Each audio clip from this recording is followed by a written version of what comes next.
Divine You by Sri Bagavath. About the author. Sri Bagavath, the author of the book, belongs to Tiruchendur, a divine place in the southern part of Tamil Nadu, India. There are many teachers in the spiritual world, and some alone are considered great. He is also considered as one among them presently. But there is also chance for him to be considered as the greatest in this century in the course of time, because after his arrival, the spiritual world has taken a different shape and dimension. He conducts lectures and camps. Many got awakening through his view. The book contains the collections of his conversation with the seekers, happened in various places. Most of those participants have blossomed with enlightenment. Some of those benefited persons are conducting satsang as enlightened masters. The author himself is conducting satsang for 1 or 2 months in every year at Tiruvannamalai, almost December to February. He does the same throughout the year in various places, mostly in Tamil Nadu state.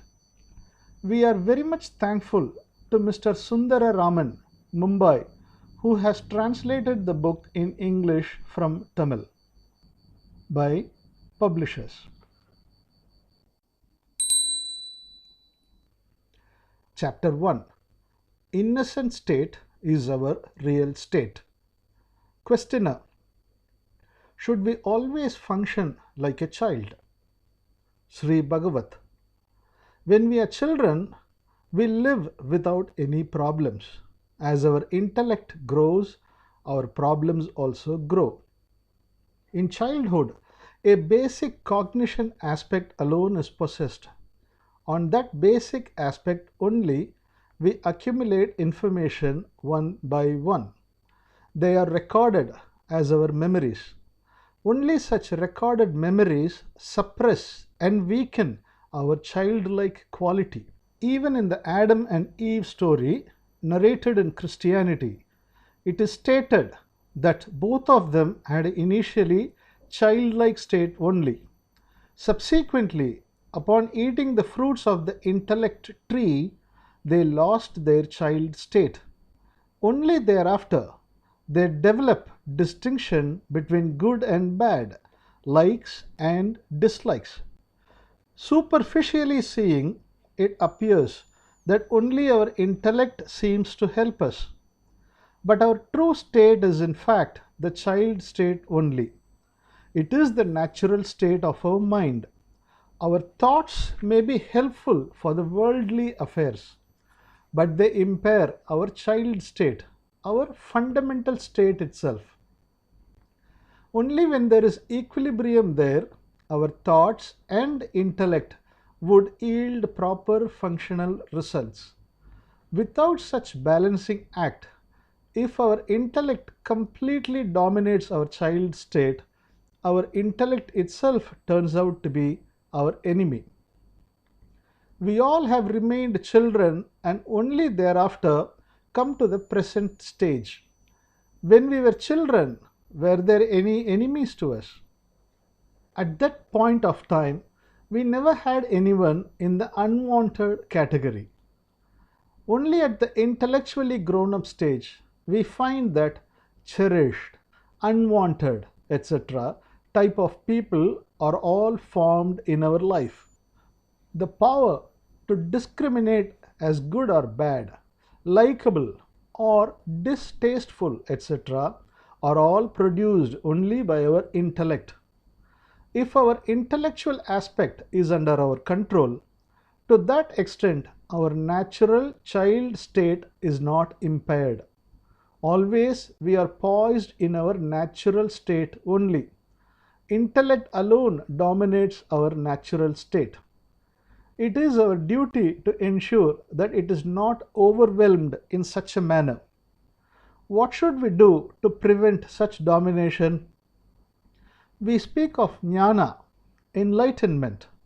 It signifies only an intellectually enlightened state, but in fact, it does not denote glorification of an intellectual state. In contrary, it refers to our mental acceptance of total inability of our intellect. In that state, our intellect abandons the adamant attitude, I only will do it. As our obstinacy keeps reducing, the state of our innocent quality keeps raising. At the state of reduced obstinacy, intellect operates as a tool. When obstinacy dominates, our intellect functions as a karta, controller. When intellect functions as a karta, it projects only itself. This is what I want. This I don't want. I like this. I don't like this, etc. In these ways, it forges its obstinacy. We need not bring in our child state. It is always with us as a natural state. When we loosen up our obstinacy, it automatically surfaces to forefront. Questioner: why everyone is not bestowed with equal intellect? The society has grown up only with the intellect. If we deny intellect, the social development would shrink. Sri: I never advocate denial of intellect. I am suggesting only negation of obstinacy. Only obstinacy brings in a sort of violent nature. Questioner: why intellect is found to be different in nature from one individual to another? Sri: it is not possible for everyone to possess similar intellect. It is also not necessary. A doctor may not have the intellect of an engineer. The intellect needed of an engineer will not be with the doctor. Intellect is not the problem here. It may be present more in degree or less also. The real problem is only our obstinacy. Innocence should only play a predominant role. Intellect should function only as a part of it. But the existing situation here is altogether different. On the one side, obstinacy alone performs, and on the other, intellect operates alone. The innocent state is altogether missing. Only when you remain poised in this child state and perform with your intellect, it is called as a balanced state. In that state, there are bright chances for you to expect all good effects to fructify.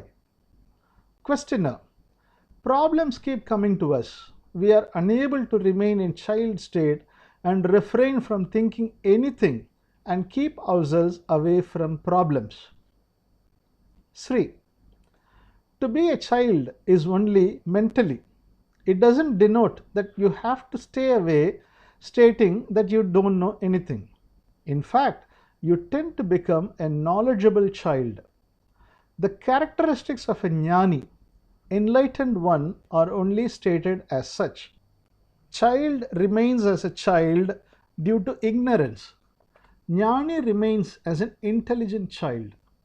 As regards a common man, instead of child state, craftiness prevails more. Therefore, there is a tendency to forge self in every situation. Questioner: world over, in this manner, craftiness, cunningness, etc. are prevalent. How do we rectify them? Sri: the world is not under our control. As such, it is not possible to rectify the world. But it is possible for us to set right ourselves. Even if we abandon our obstinacy, we can rectify ourselves. Questioner: what is meant by Siva state? How to attain it? Sri: it is not proper to take Siva state as some stage to be attained by us. If we attain some state, it would leave us later. We have to take efforts again and again to regain the same. When the true state is already inherently possessed state in us, it would always remain with us. It remains at all times with us. We call it in our language indicated as uncontaminated innocence. Right from our birth, it continues to remain with us, but it is hidden by our intellect. There is no effort needed to attain it. It is enough if we merely recognize its presence. If we question as to which is an impediment to find out that state, it will be clear that only our intellect is found to impede such a finding. Our own intellect tries to find out something alien to itself. It imagines existence of something alien to itself. When we search something imaginary during such efforts, we may perhaps find something of that sort too. Only after getting hold of such finding, we realize that it wasn't the thing that we have been searching for. If we really know what we are searching, unnecessary search would cease. Questioner: should we not implement what we have understood and bring it by way of experience? Sri: the path we are showing is all paths are erroneous, and hence abandon all these paths, if you call our approach as a path. We are not hinting any path at all, showing a particular path. Go in this route and attain something. We are only showing that all paths are only erroneous. If you abandon all paths, where would you remain to be? Without anywhere to go to, you would be stuck at a place where you had originally been. In fact, I am not showing a route for any attainment, but only to abandon. Questioner: what is the use out of it? Sri: when you are asking about the benefit, it is obvious that there is some hiccup in your mind about attaining something. But what we are telling you is to discover for yourself that there is nothing to attain. You have taken a ticket to Chennai and boarded a bus. They tell that this bus doesn't go to Chennai. Won't you alight from that bus? Certainly you would not continue your journey in that bus. The moment you discover that there is nothing to attain, your mind would reach a standstill point. Chapter 2: how to accomplish the aim of birth. Questioner: what should be done to accomplish the aim of birth? Sri Bagavath: what do you indicate by aim of this birth? Questioner: I mean only God realization as the aim of birth. I don't find your views as beneficial to me. Sri: everyone's mind operates on different wavelengths. I can't say that my views would fit into all wavelengths. Though the destination point where we all have to reach may be the same, our present staying points are unique and are on separate wavelengths. In order to arrive from where we are located, the paths also should be different. Questioner: can there be differences in divinity feeling? Sri: you may imagine something in the name of godliness. You may even painstakingly attain such a thing. But any such attainment is not a real godliness at all. It is nothing but a feeling created out of your own efforts. Till such time you attain such feeling, it would appear to be a humongous feeling. Only after attaining it, you would realize that it is not the feeling that you have to attain. Only thereafter, you would think how much we have toiled for this type of a feeling. But if we had understood about it before attaining it, initially itself, we would never have indulged in such a search at all. If you have stopped the search, your mind will start functioning on its own. You are not operating it. The spontaneously functioning mind tends to cleanse itself automatically. When we operate our mind, it cannot purify itself. It would rather complicate itself. Questioner: should we function as witness? Sri: when we speak of witness state, we create a status and state for ourselves, don't we? There is no need to function in such a witness state for us. We have many weapons on hand to reform our mind. One of them is only the functioning as witness attitude. None of these weapons can regulate our mind. Only when we abandon all the weapons and act free of them, our mind cleanses itself. When we trigger weapons, our mind turns more subtle so as to confront them with a view to retain itself. At a state when we don't indulge into anything, our mind purifies itself. Questioner: we realize that we have realized. Nevertheless, the realization gets postponed. This too is realized. What should we do? Whenever we realize, it is great, but it is not perennial. Why? Sri: we don't say that we have understood just for the sake of saying. We have told that we have understood only based upon our own reaction. Nevertheless, we don't have a sense of fulfillment. We are used to keep everything in the measurement of experience. Further, another of our habit is to expect a permanency in good experiences. We have a thinking mode that it should operate within our control. Therefore, we offer the same grade to our understanding that we have been offering to experiences. But experience is different. Understanding is different. Understanding implies once understood, it's understood forever. It can't be called as not understood at a later stage. As our mind has created a doubt whether we haven't understood, subsequently the doubt also inch by inch starts getting strengthened. Just because we have understood, we cannot bring all our experiences under our control. When we confront some unwanted experiences, whether we have not understood properly, if we had understood properly, we should not have had this type of feelings. On these lines, we should not underestimate our understanding. If our entire nature qualities have to radically change, it would require some more period of time. Some qualities till end may be essentially needed by us as basic qualities.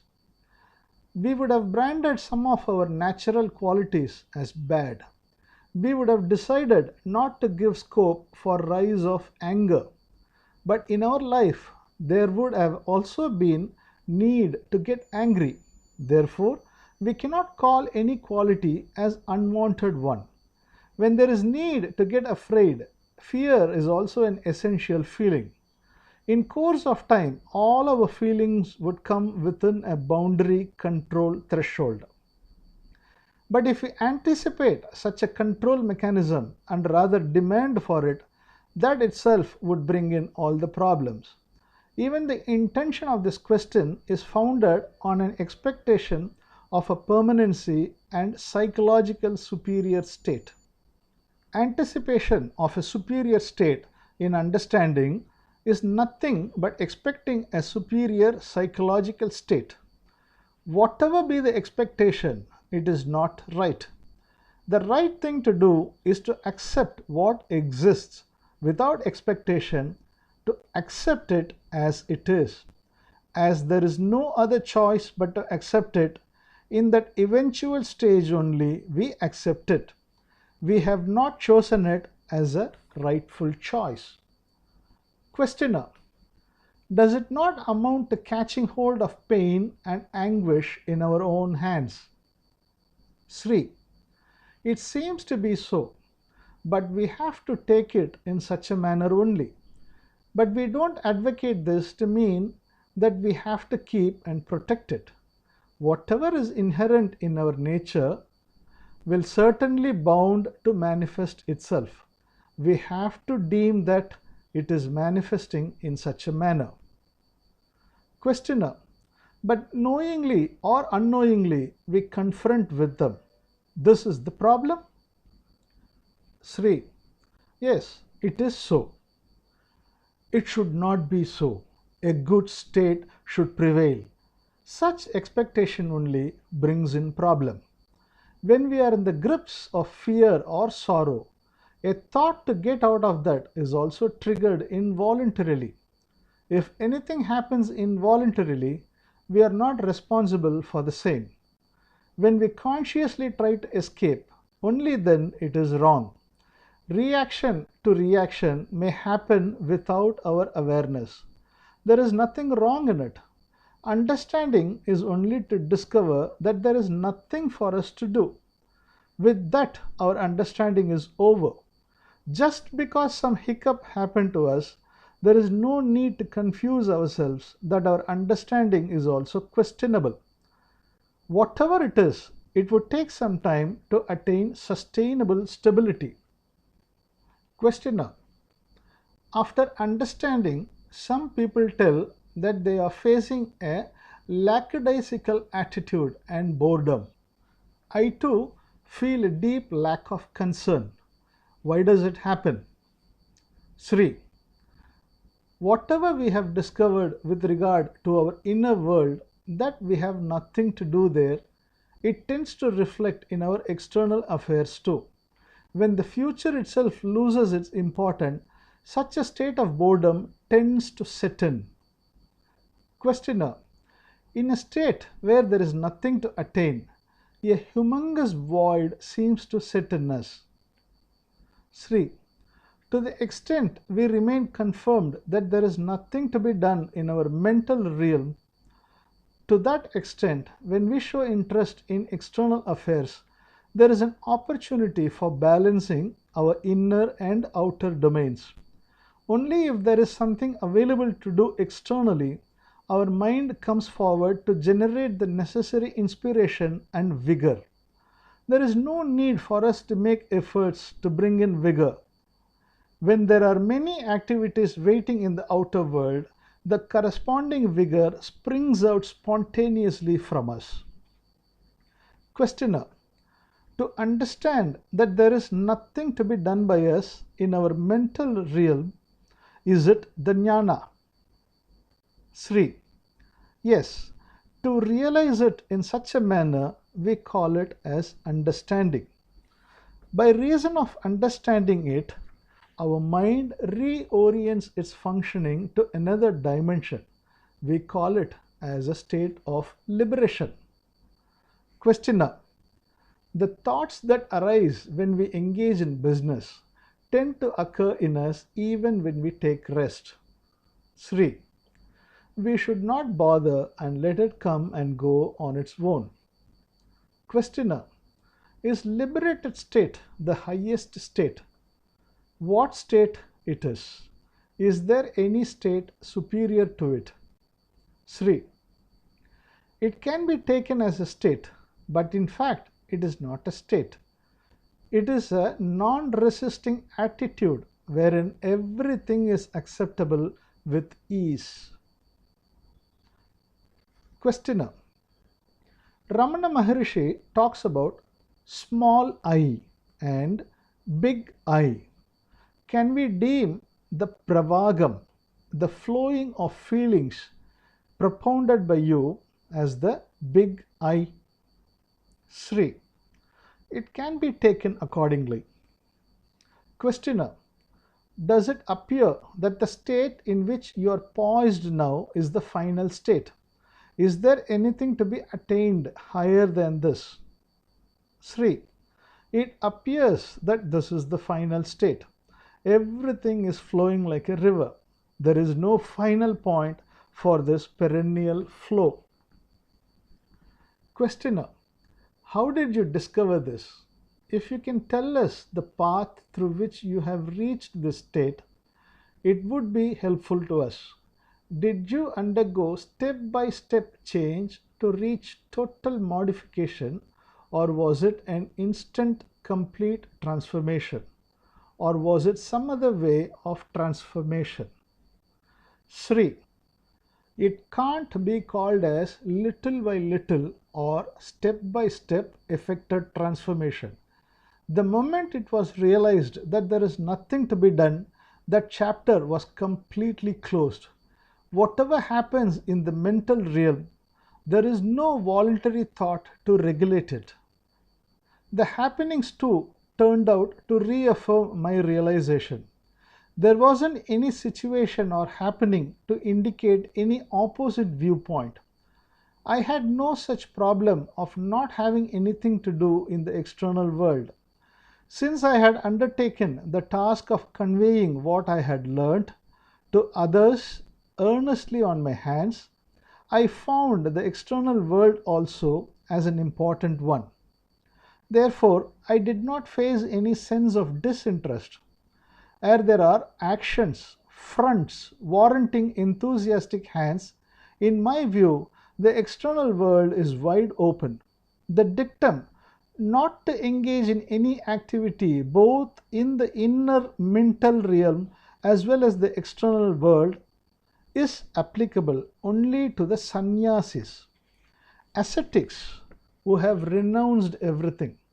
There is a specific stipulation for them not to stay in a place beyond 3 days. Therefore, their entire life is modified into a lively stream. In the process, they tend to pass through a new environment on most of the days. But in our life, we have to face the same surrounding again and again. When there is nothing special to achieve in the external world, there is a chance for a sort of apathy and lackadaisical attitude to set in us.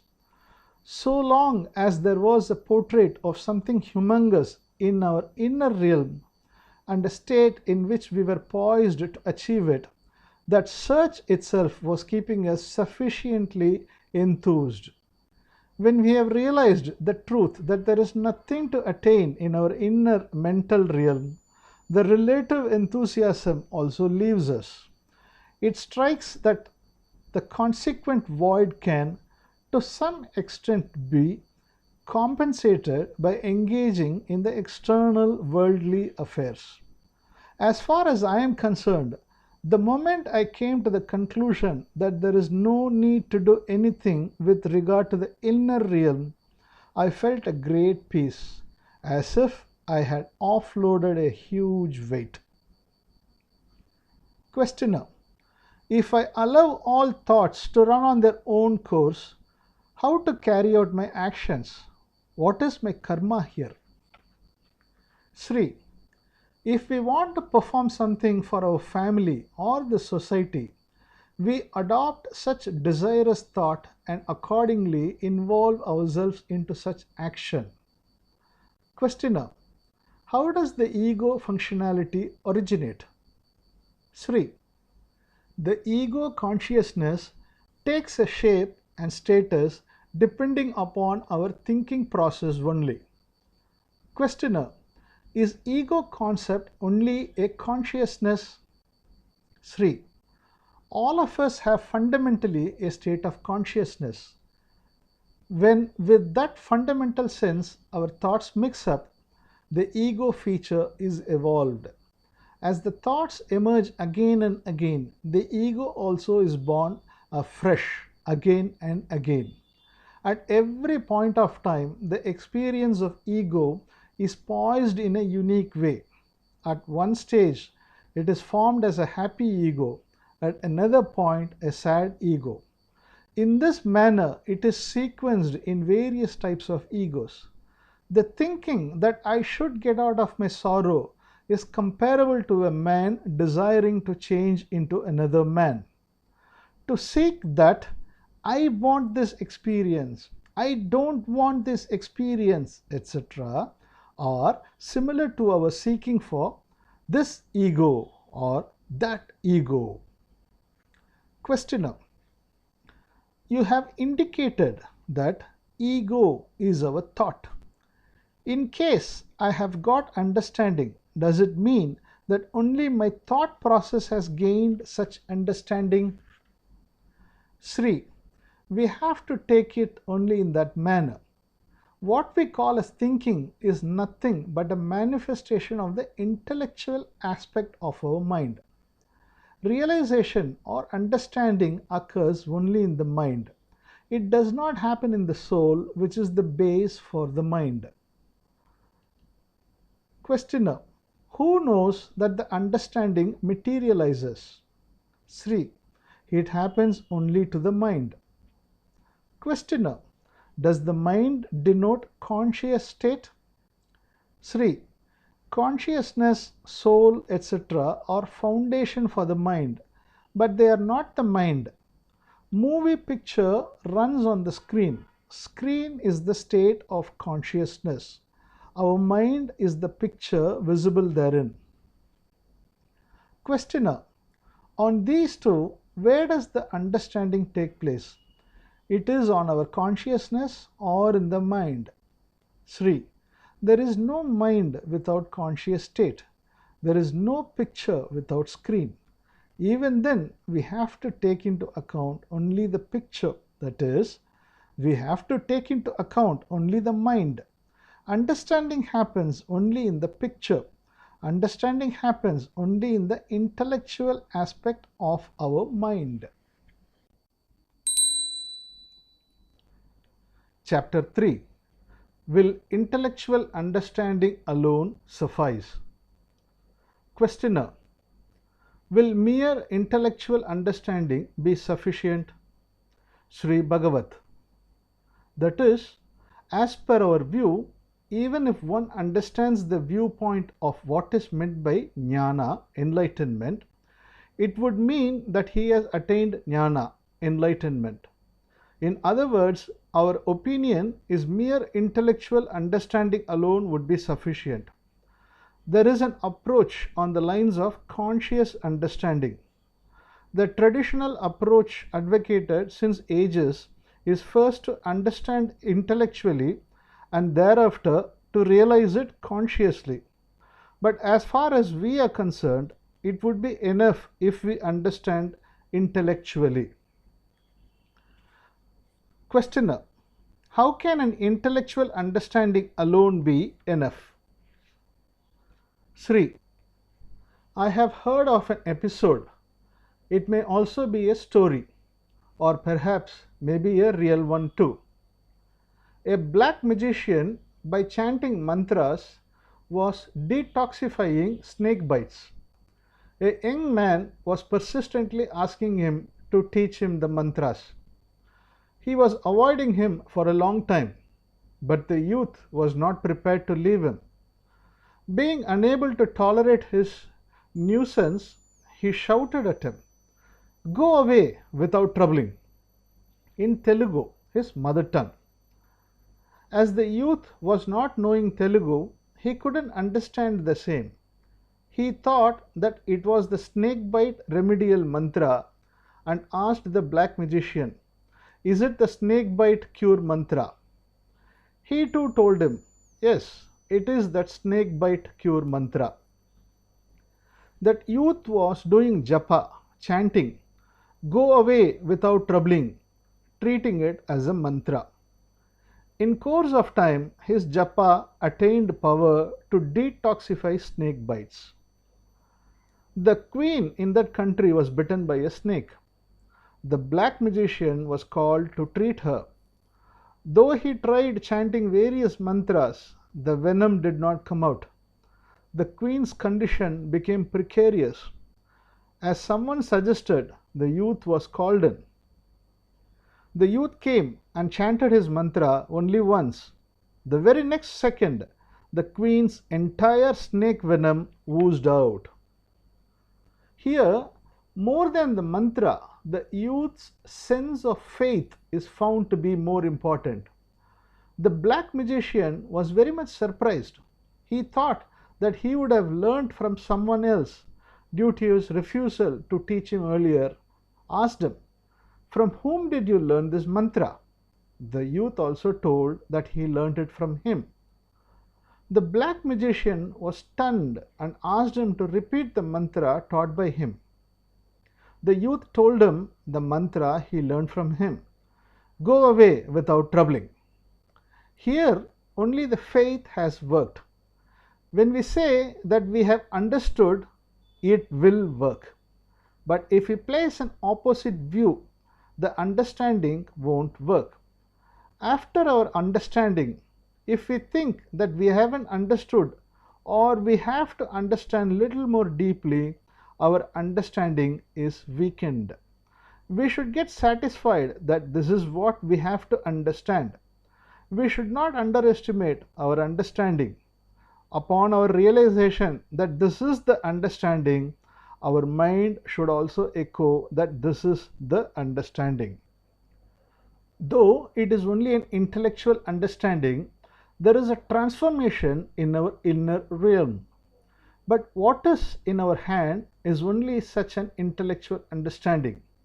Only if we thrust inside us another view or conclusion contrary to such understanding, our understanding gets weakened. At this stage, we convey two types of commands into ourselves. Hence, we don't know which one to follow, as our mind gets perplexed as to which command has to be accepted. Once I had recorded name of a friend in my mobile phone. When I received a call from him, his name was not displayed. Upon my analyzing the causes for such omission, it was found that his name was recorded twice in two different manners. Therefore, there could not be proper effect there. When we don't develop a view contrary to our understanding itself is imbibed in us without giving any room for doubt in our mind, paving way for our mental functioning on a different dimension. What I imply by understanding is that we should realize that we have nothing to do in the sphere of our mind-related feelings. Even in that state of understanding, if we expect to attain a superior mental state, in that event also our understanding tends to weaken. Once we understand that mentally there is no state to attain, we allow our existing state to manifest itself.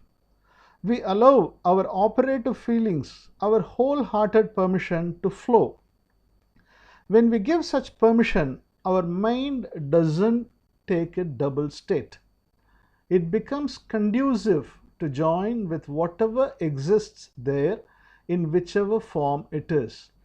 If it doesn't remain so, it goes into a fighting mode, urging to transform something or the other. Questioner: should we again and again resolve our understanding? Sri: when it comes to resolution, there too an effort, a destination, a goal, etc. are formed. Therefore, there is no need for resolution. But we have been using resolution for many of our activities. We have also been used to giving self-command to ourselves. In this manner, at times, out of our habit, we tend to take resolutions involuntarily. We tend to repeat to ourselves that we have nothing to do. We have to treat this also as an involuntary action. There is no need to resolve consciously in that manner. Questioner: is there no work for will? Sri: yes. As far as mind-oriented happenings are concerned, there is no chance for free will, willful action. All happenings in the mind have to take place only on their own course. In case we have willfully done something without our deliberation, we should treat that also as an involuntary action. The moment we realize that we have done it involuntarily, we are relieved out of such unintended action. Even after getting out of the loop, if we apply ourselves with a deliberate attitude that it is right and perform our action, then only it would amount to willful action. Questioner: only while performing in that manner we give life to our thought. Is it not, Ayya? Sri: yes, if it has been revived in that manner, such function would have weakened on its own. Questioner: when it comes only to the worldly affairs, taking our feelings on our hands and giving life to them would be essential to carry out such worldly affairs. Is it not, Ayya? Sri: yes, it is so. As far as the worldly affairs are concerned, by reviving our necessary feelings, we can execute those affairs in an excellent and required manner. When we face an impediment in our action or in our avocation, we get a feeling of psychological tension. By accepting such tension and only by utilizing it, we make efforts to free ourselves from those impediments. In case we don't get any tension on facing impediments, there is a possibility that we may accept such impediment and may not even make efforts to rehabilitate our avocation. Hence, it is of paramount importance to hold our necessary feelings pertaining to worldly affairs on our hands. Questioner: only out of that habit we also tend to attempt to regulate our mind. Is it not so, Ayya? Sri: mentally, when we get fear or sorrow, we should not indulge in efforts to regulate such mental process, which alone is incorrect. Questioner: we are somewhat baffled by the concept of putting in effort only externally, but not to offer any effort internally. Sri: for external affairs, we take efforts unintentionally.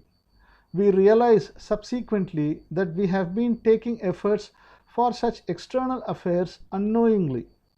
Even after such a realization, when it happens to be such an external affair, it would be appropriate for us to engage ourselves in the action willfully with the wish and full consent of our mind.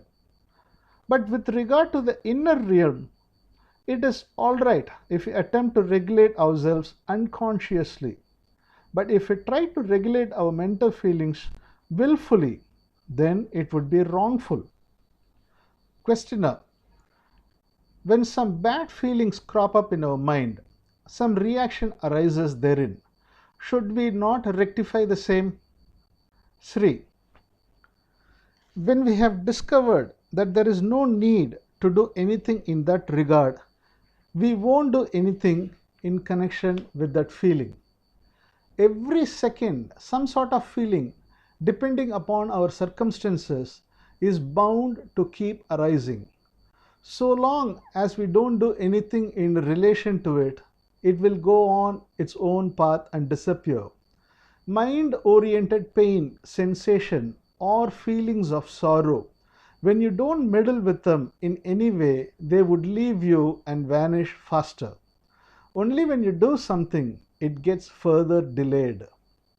Questioner: you're telling that it gets delayed when we try to remove it willfully. Can you clarify the same with an example? Sri: a friend in Madurai had a problem. He was working in an office. A formal meeting was held for all the officials. All the officials have assembled before the head official. When the meeting was in progress, the mobile phone of this friend started ringing as someone had called him. He had immediately stopped the mobile phone. Therefore, the head official had got angry upon him. How can you attend the meeting without stopping your mobile phone? So saying, he had transferred him to another place. From that period onwards, this friend was mentally disheartened and struggled to sleep. Seeking a solution for this issue, he has sent message through another friend. Now the problem before him is external in nature. He has erroneously failed to disconnect his mobile phone. It is not a fault worthy of punishment. It could have been stopped with a warning, but a punishment has been meted out. Therefore, the friend has taken it seriously that he has been victimized. Whenever he thought about it, he felt his mind was boiling inside. For him, there is recourse of appeal to higher authorities, citing the punishment was harsh and pray for relief. His indulgence into such efforts would also relate to his external action. He can take necessary steps wholeheartedly by all means. But the mental turmoil he has been undergoing is of another type. It is through and through related to his mind. Whenever he thought that the incident was injustice meted out to him, it automatically inflicted mental pain on him.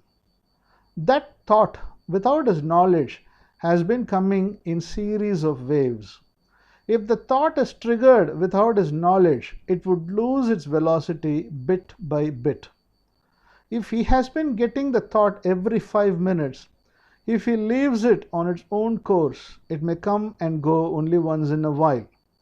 After some period of time, the thought may cease to appear at all.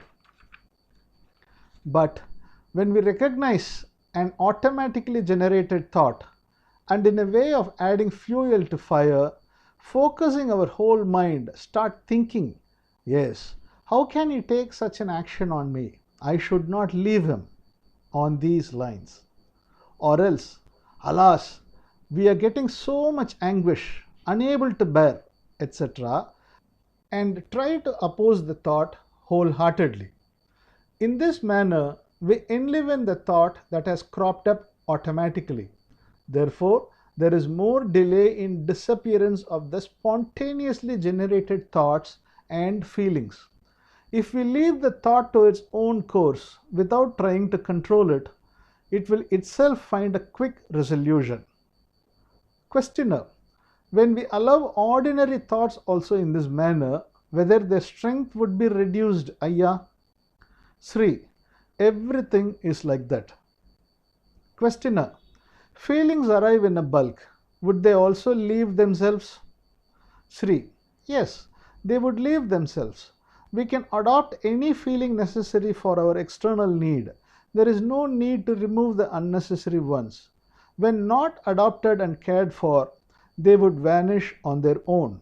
We should not take ourselves to a frozen state wherein no feelings or thoughts should arise at all. When we take a computer into account, an arrow indicator is made in such a manner so as to move here and there freely. If we stop it at an icon where we require information and click it, the relevant icon's details start expanding. If the arrow indicator is immobile, unable to move, it means that it is faulty and stopped functioning. Similarly, our feelings and thoughts should freely come and go on their path, which is an appropriate functionality. We can click only those feelings and thoughts which are necessary for our external deeds. Such act of clicking should not be for setting right our inner mental realm at all. It is reiterated that we can click them only for administering external affairs. Our search of some state is tantamount to only searching a standstill frozen state, a state wherein everything is permeating on its own course is an appropriate state. Questioner: we should click only for our external activities? Sri: yes, only for external activities we can click and adopt. But our mind itself would raise demand to set right the inner realm too. Want fearless state, want sleepless state, want blissful state, on these lines. our mind itself would prompt us to click us to regulate our own mind, but we should not click for the same. Chapter 4. When there is no future, here is present only. Questioner. After realization, mindset without likes and dislikes and presence at the present moment are possible, so says J. Krishnamurti. Sri Bagavath. It continues to remain so. Present tense continues to mark its natural presence. There is problem only when we expect something or the other. If we look at what we expect, it is invariably towards the future. Present period has always been marking its presence. There is no need for us to bring it. When we go in search of future period, the present time loses its importance. When our anticipated aspect, effort lose their importance, automatically the future period too loses its importance. As the future period keeps losing its importance, the present time gradually gains its strength. When there is no future tense, whatever remains over is only the present period. Search free, matter of fact, state tends to be our present presence. Questioner. There is nothing called as present tense just because there is future tense. As its relative aspect, only the present tense remains. Sri. Yes. At the same time, to the extent the future period gaining importance, the present period loses its importance. Questioner. While flowing in pravagam, stream, we may call it as present tense? Sri. Yes, it is so. Questioner. It can be called as witnessing state too? Sri. Perhaps it can be called so. It too happens automatically. We don't bring it out. If we desire to bring out witnessing state, a sort of demand creeps in there. A search has arisen. It would never be a witnessing state under any circumstances. In a state where search is shelved, we are transformed into a witness state without even our knowing it. There is a connection in witness state. If we tend to view an episode as a witness, there is a relationship between us and the happening. If we leave it without noticing it, then there is no connection established in relation to us. There should not be any impact on account of the happening. Then only our state would remain as witnessing state. Only in a state wherein there is no demand, there would be no impact upon us. So, witnessing state is a state wherein no demand or expectation ensues. Questioner. Either joy or sorrow occurs to us. Is it enough if we realize intellectually that it would pass away on its own ayya? Sri. Yes, we should understand that it would move away on its own accord. Questioner. But at times, we tend to resolve within ourselves in such a manner. Sri. Yes, at times it may happen out of our habit. Even if it happens so, we should take it in such a manner as if it had happened unconsciously. It is enough if we don't do it willfully. Even if what we perform happens to be erroneous, when it is done unconsciously, it should also be called as proper deed only. When we act in our conscious state only, future period tends to gain importance. Only in that event, the present tense is disregarded. Questioner. Is it not even necessary to accept the present tense? Sri. Yes, there is no need to even accept it. We should take it that even the present period also occurs on its own. It should be ensured that there is no voluntary involvement. The entire mental process should tend to be an autonomous operation. Questioner. For those spiritual aspirants who were hitherto striving hard, hoping that there is something to be achieved. When you are telling that there is nothing to be achieved, or when U.G. Krishnamurti says so, it creates a big jolt to them.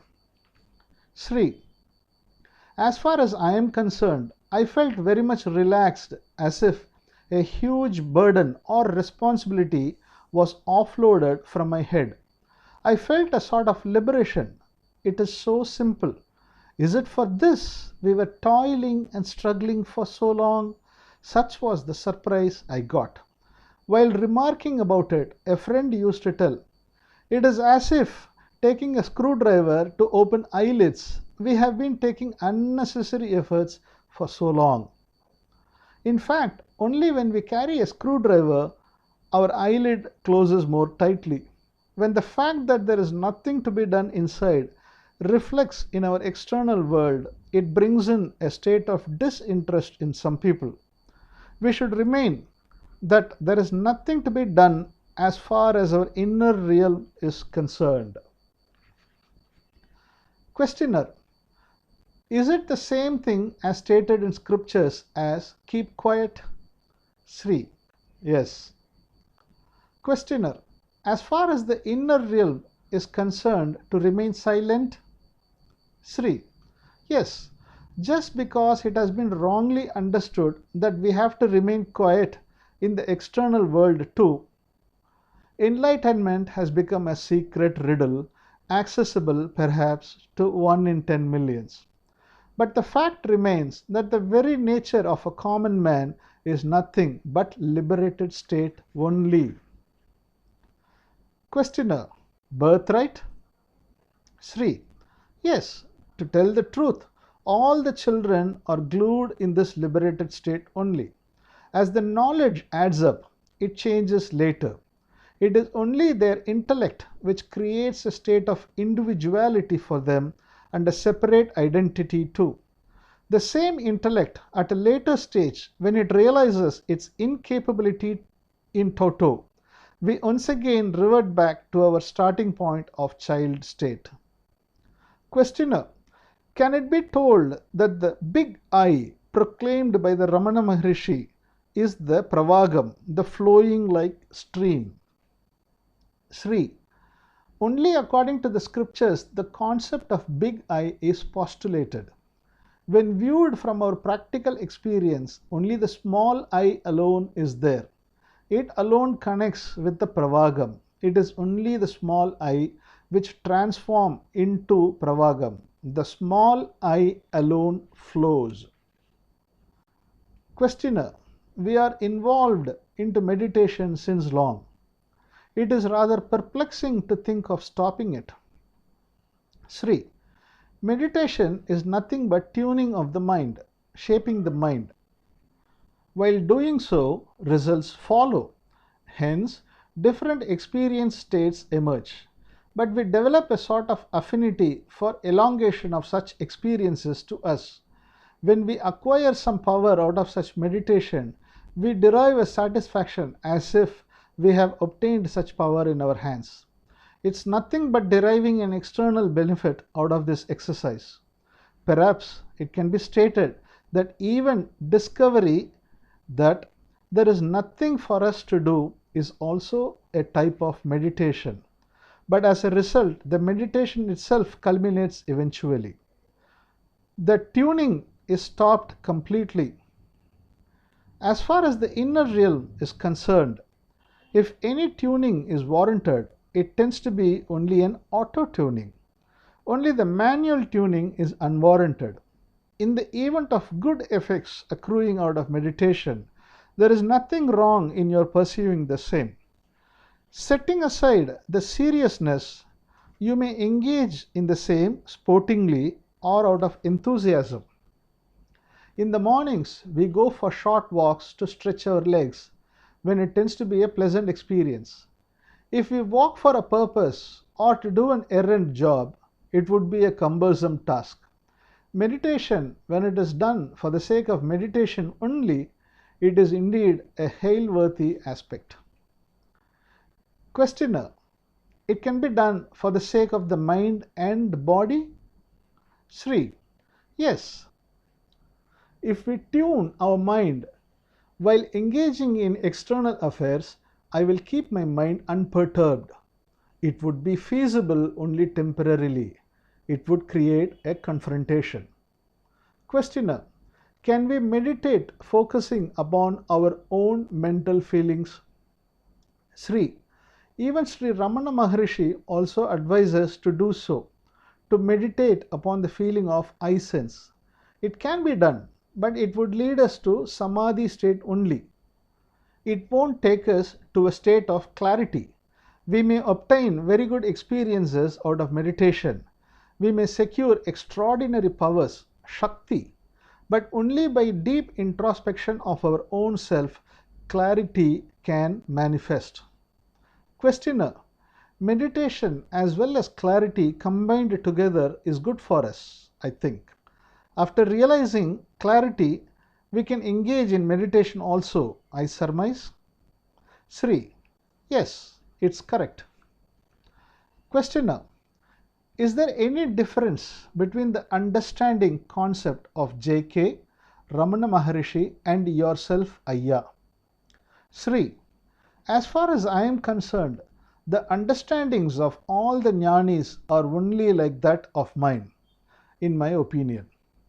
But so far, none of them have explained to others in explicit and clear terms as to how such understanding or realization occurred to them.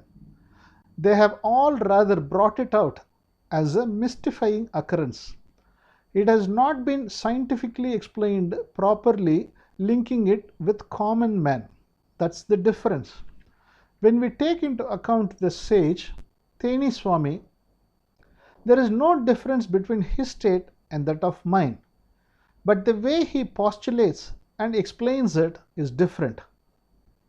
As far as Teni Swami is concerned, I am that. I am the ultimate Brahman is the self-feeding. He gives unto himself. As a result, the concept I am that is deeply imbibed. When there is no other concept invoked contrary to that, the concept I am that gains force and culminates. In that stage, individual I or ego doesn't have any individual or separate activity. Thus, he achieves his maxim. There is nothing for us to do through an altogether different approach. But it's not a direct path. By adopting a roundabout route, he too arrives at the same conclusion which we have arrived at. That is why he is unable to explain to others as to the path he had treaded through in clear terms.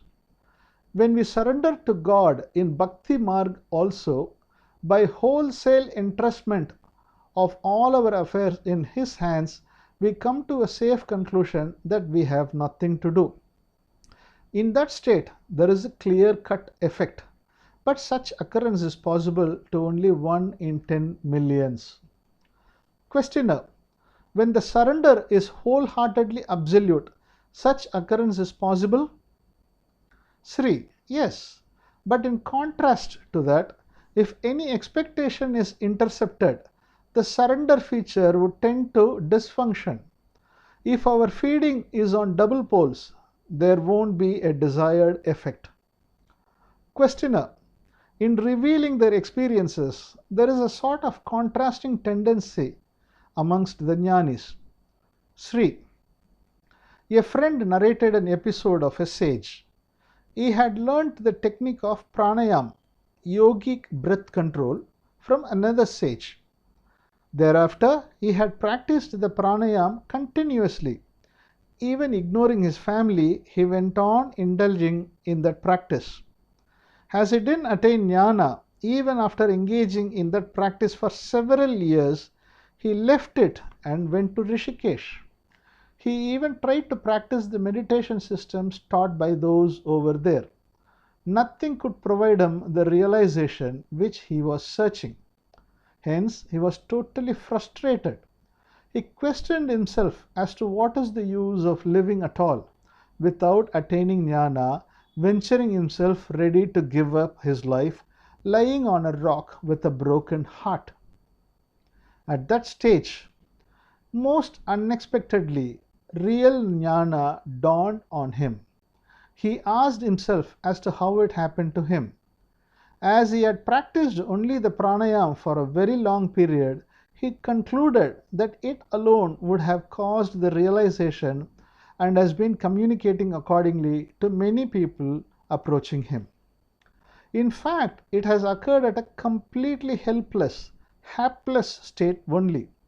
But without understanding the state, in true perspective, he attributes it as an effect of pranayam performed long before.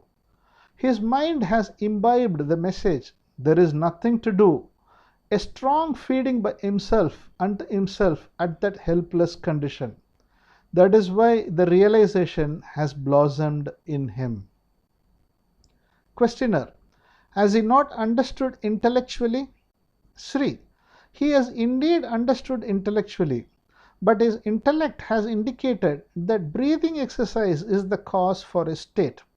It's not a proper understanding, but an understanding after concluding that I am unable to do anything alone can be a proper realization. Questioner: is there no benefit out of breathing exercises? Sri: breathing exercises have certainly many benefits. Good physical health is attained. Mental health can also be achieved. But through this exercise, one cannot understand or reach the proclaimed realization. There is no connection between realization and meditative efforts. Realization or understanding is only the intellectual analysis. Questioner: through exercises, it is not possible to attain Gnana? Sri: yes. Chapter 5: Jeevatma, Paramatma, Samadhi. Questioner: in realization, is there no role for investigation of soul? Sri Bagavath: in our field, there is no separate role for soul at all. We have taken into account only the mind. When we dream, we understand ourselves, the various players taking part in the dream according to their roles therein.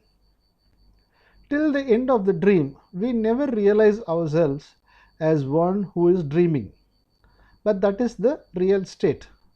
Similarly, though our soul being the real background field, there does not arise a situation for us to understand the soul. Whatever that is all visible to us are only our mental process.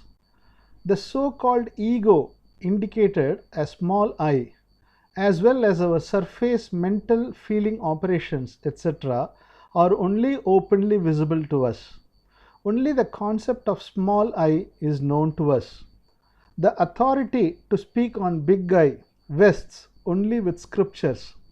Soul, Paramatma, big I.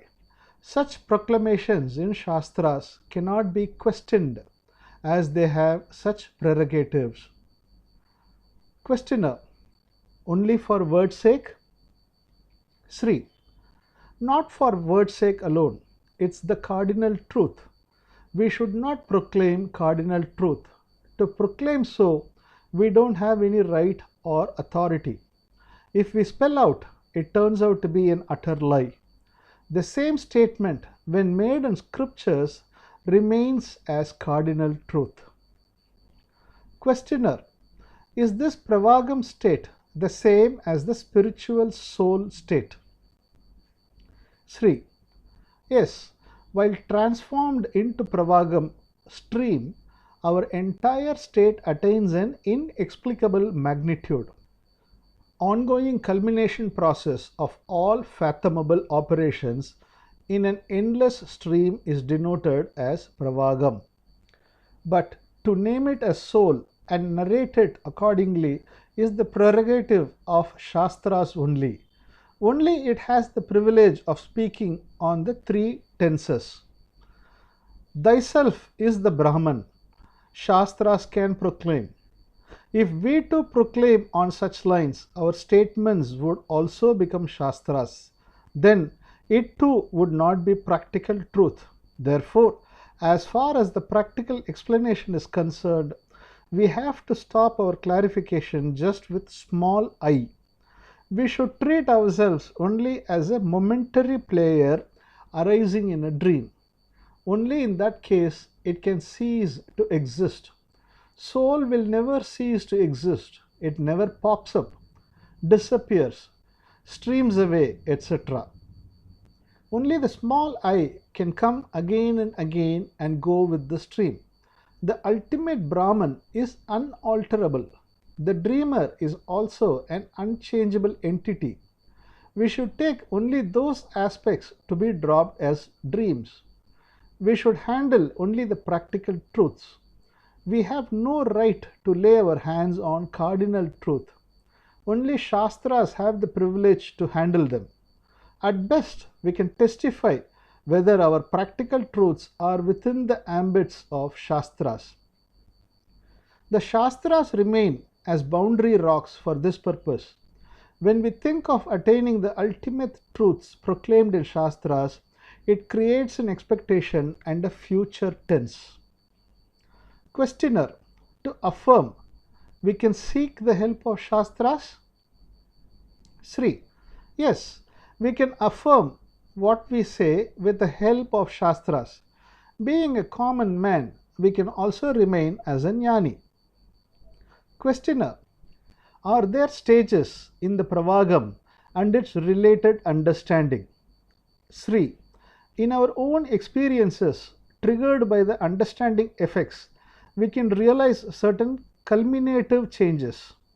We can perceive that certain feelings have lost their intensity. In Pravagam, such types of changes could take place. But as far as we are concerned, we tend to drop all our expectations. That is why it remains as Pravagam. So long as expectation remains, it won't prevail as Pravagam. Questioner: we observe that the thoughts and feelings are coming and going. Is there any way wherein such in and out process may not be there, Ayya? Many vehicles travel on the road up and down, but the road remains as it is. Is there anything like that? At times it strikes that there is something which remains constant. Sri: in Shastras, by repeated utterances of soul, Brahman, unswerving object, a sort of habitual image has been deep rooted in us. Therefore, we tend to get such an imagination.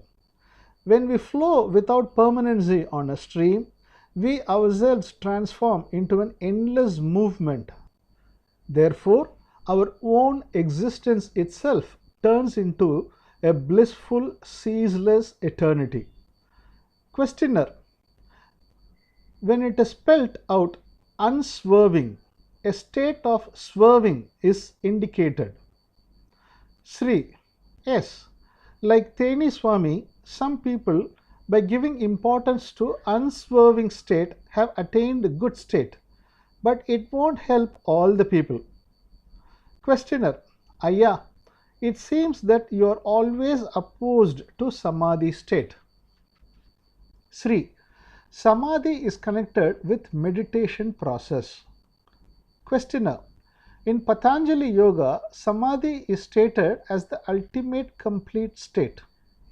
Sri: I don't have a clear opinion on that. Nevertheless, it doesn't appear that he has told such a view on Gnana. Such Samadhi state may also be a complete state, but only when we get realization, understanding, we can get a final solution. While staying in Samadhi state, it may perhaps be a good state. Questioner: is it also a maintained state only? Sri: yes. Questioner: is it also subject to changes? Sri: yes. Just like going to sleep and then waking up. Sri Ramana Maharishi has also stated about it at many places. Upon dissolution of Samadhi, he has stated that average experiences again tend to crop up. The Shastras have proclaimed in many places that only by investigation and realization we can attain ultimate liberation. Questioner: J.K. told that he had no thoughts throughout while walking over 6 miles. It creates an amazement in us, but only when we notice it carefully, it transpires that he too had flow of thoughts, in and out at other times.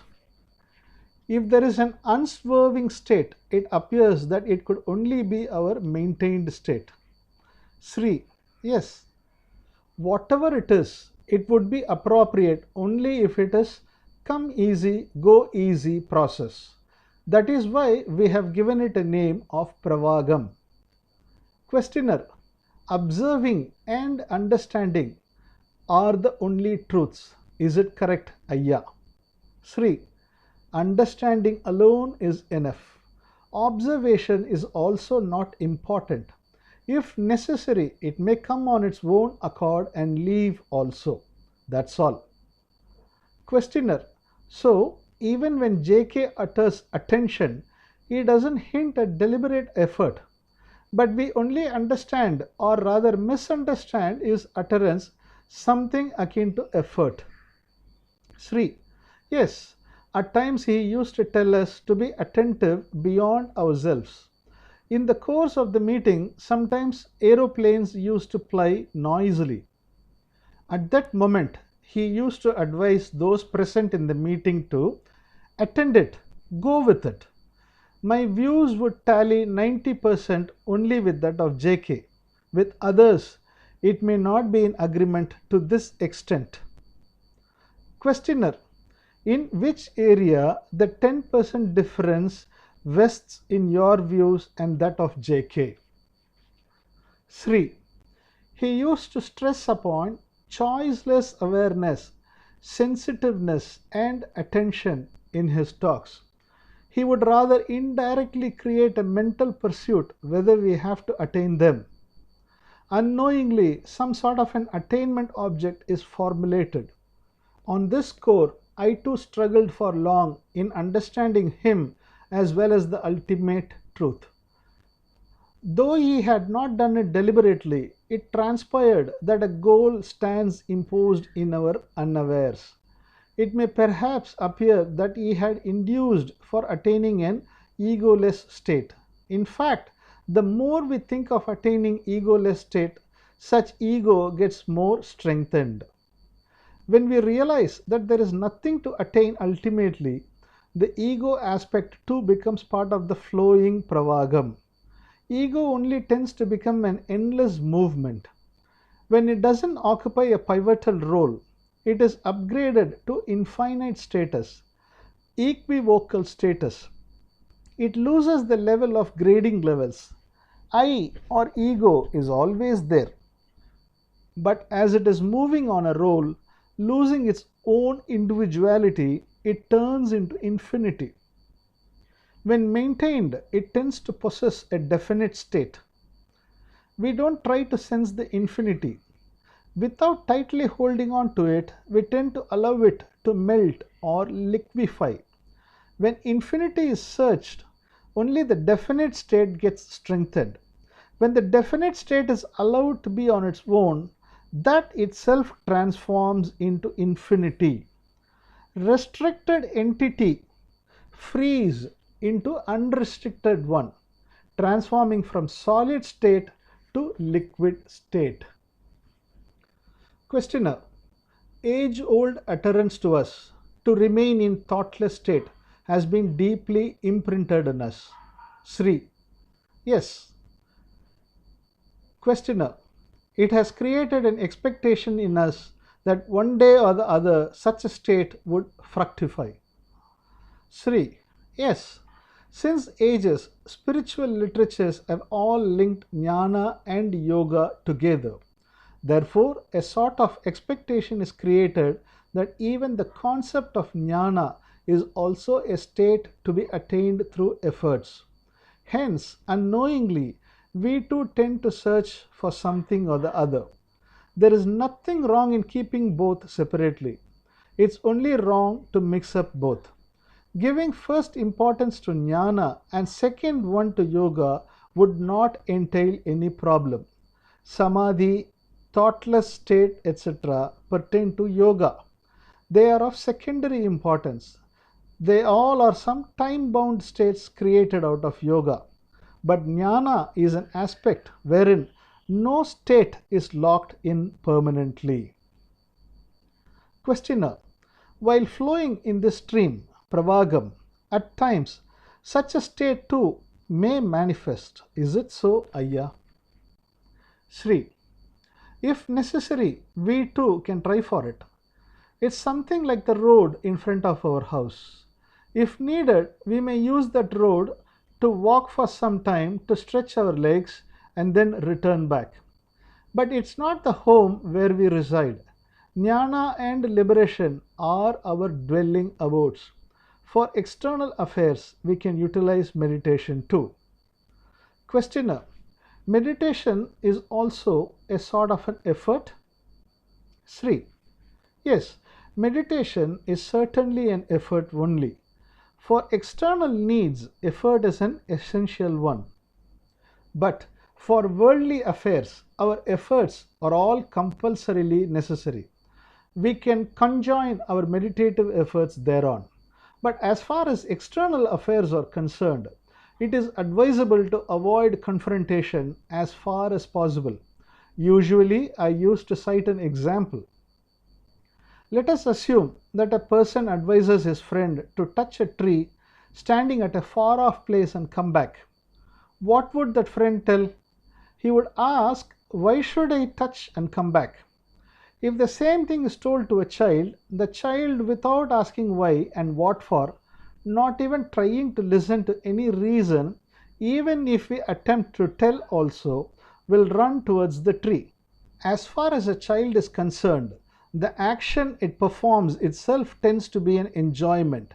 When we focus into an action, that itself tends to be an enjoyment. Even its benefits get only secondary importance. We perform action for its effects only, but conjoining with the performance itself assumes paramount importance.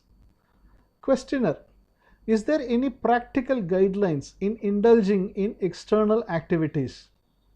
Sri: suppose we are traveling in a vehicle on the road. While on the trip, let us assume that a fallen tree is lying on our path. At this stage, we cannot continue our journey. It is not possible to proceed with the journey without removing the tree.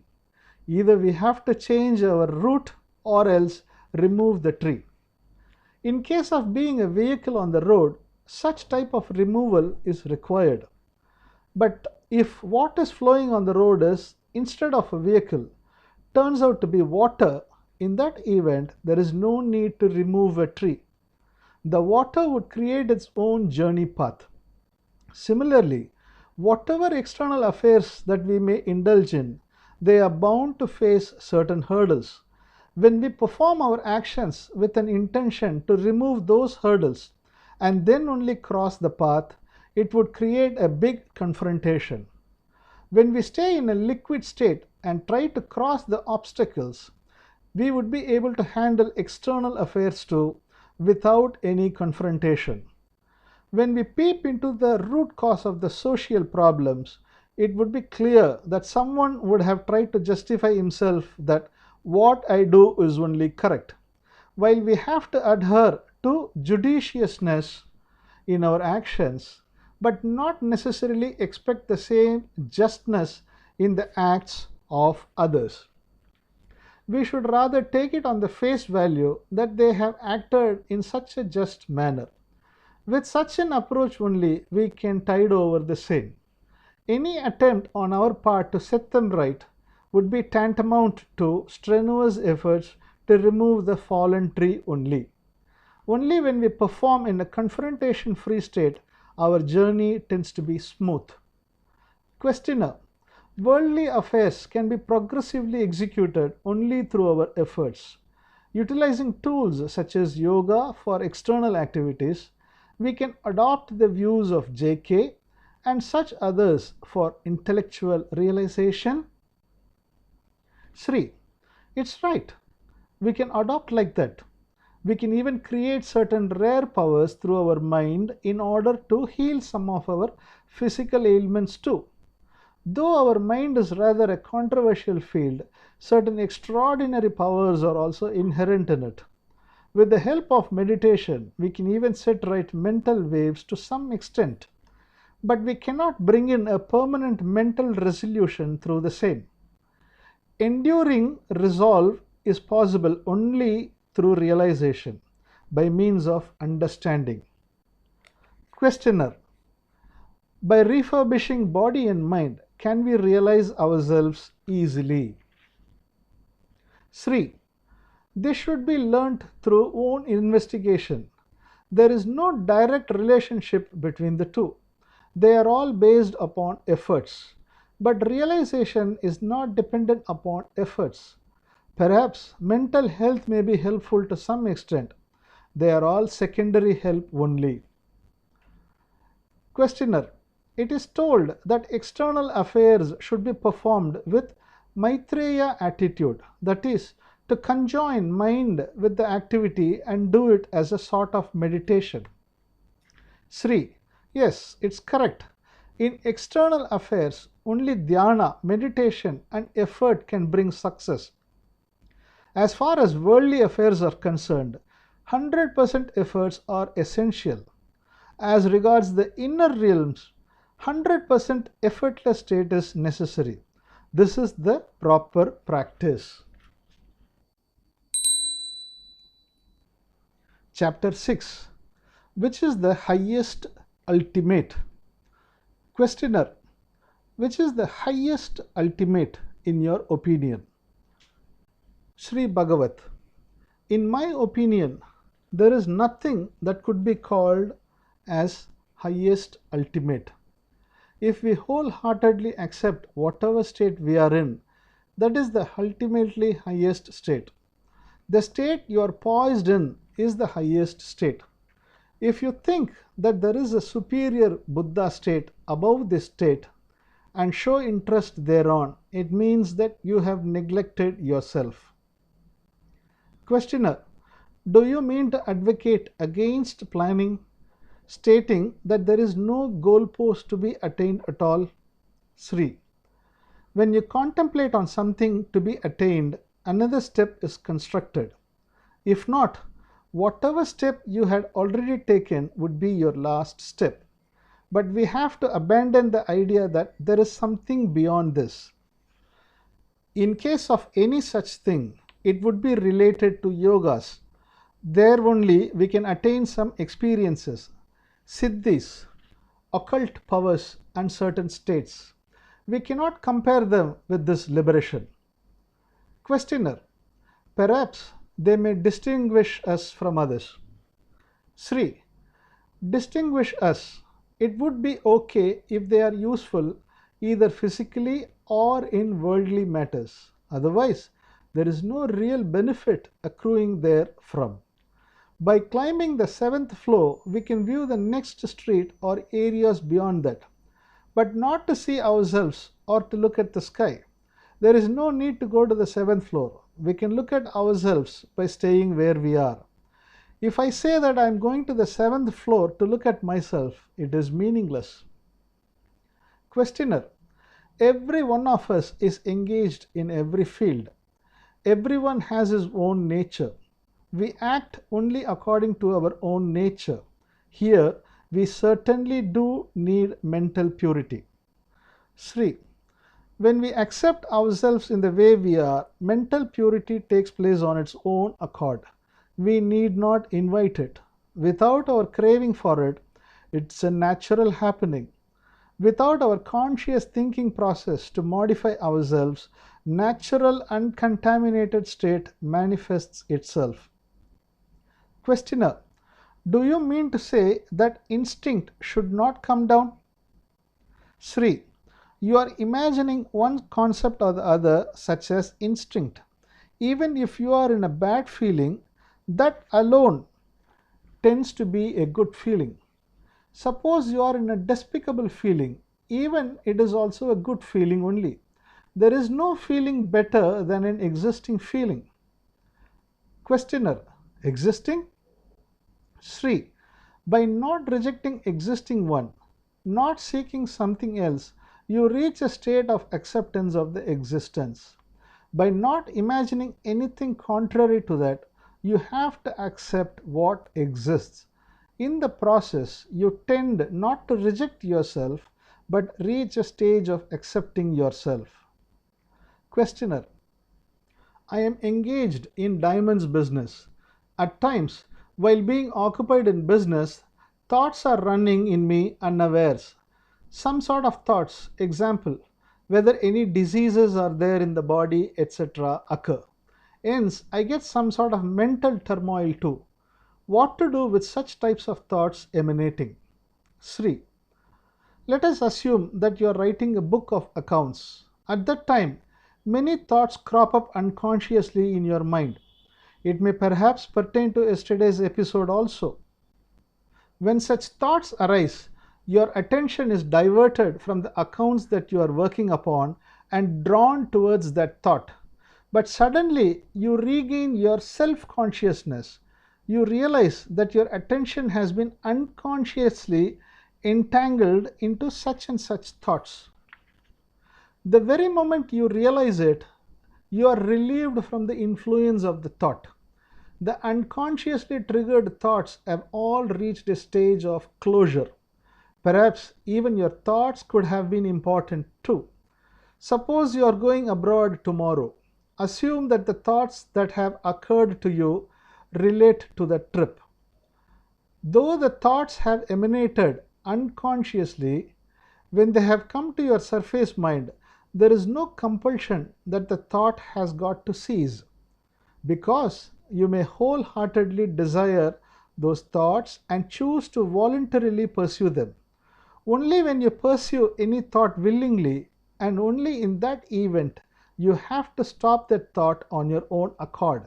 Otherwise, spontaneously emanating thoughts, the moment you identify them, disappear on their own. Though the thoughts arise spontaneously, if we show interest and involvement on them, then only they seize us. Let your thoughts come on their own. Don't give life to them. Questioner: if we leave those thoughts just like that, will it not affect our health? Sri: it won't create any health impact. If you believe such thought, if you wholeheartedly recognize it and suspect whether you have any disease, that belief could affect the health. If you don't give recognition to the thoughts that emanate unconsciously, there won't be any such impact. Questioner: some don't know that they have sugar problem. They may even behave as if they are healthy. Upon tests and knowing the disease, they lose their health.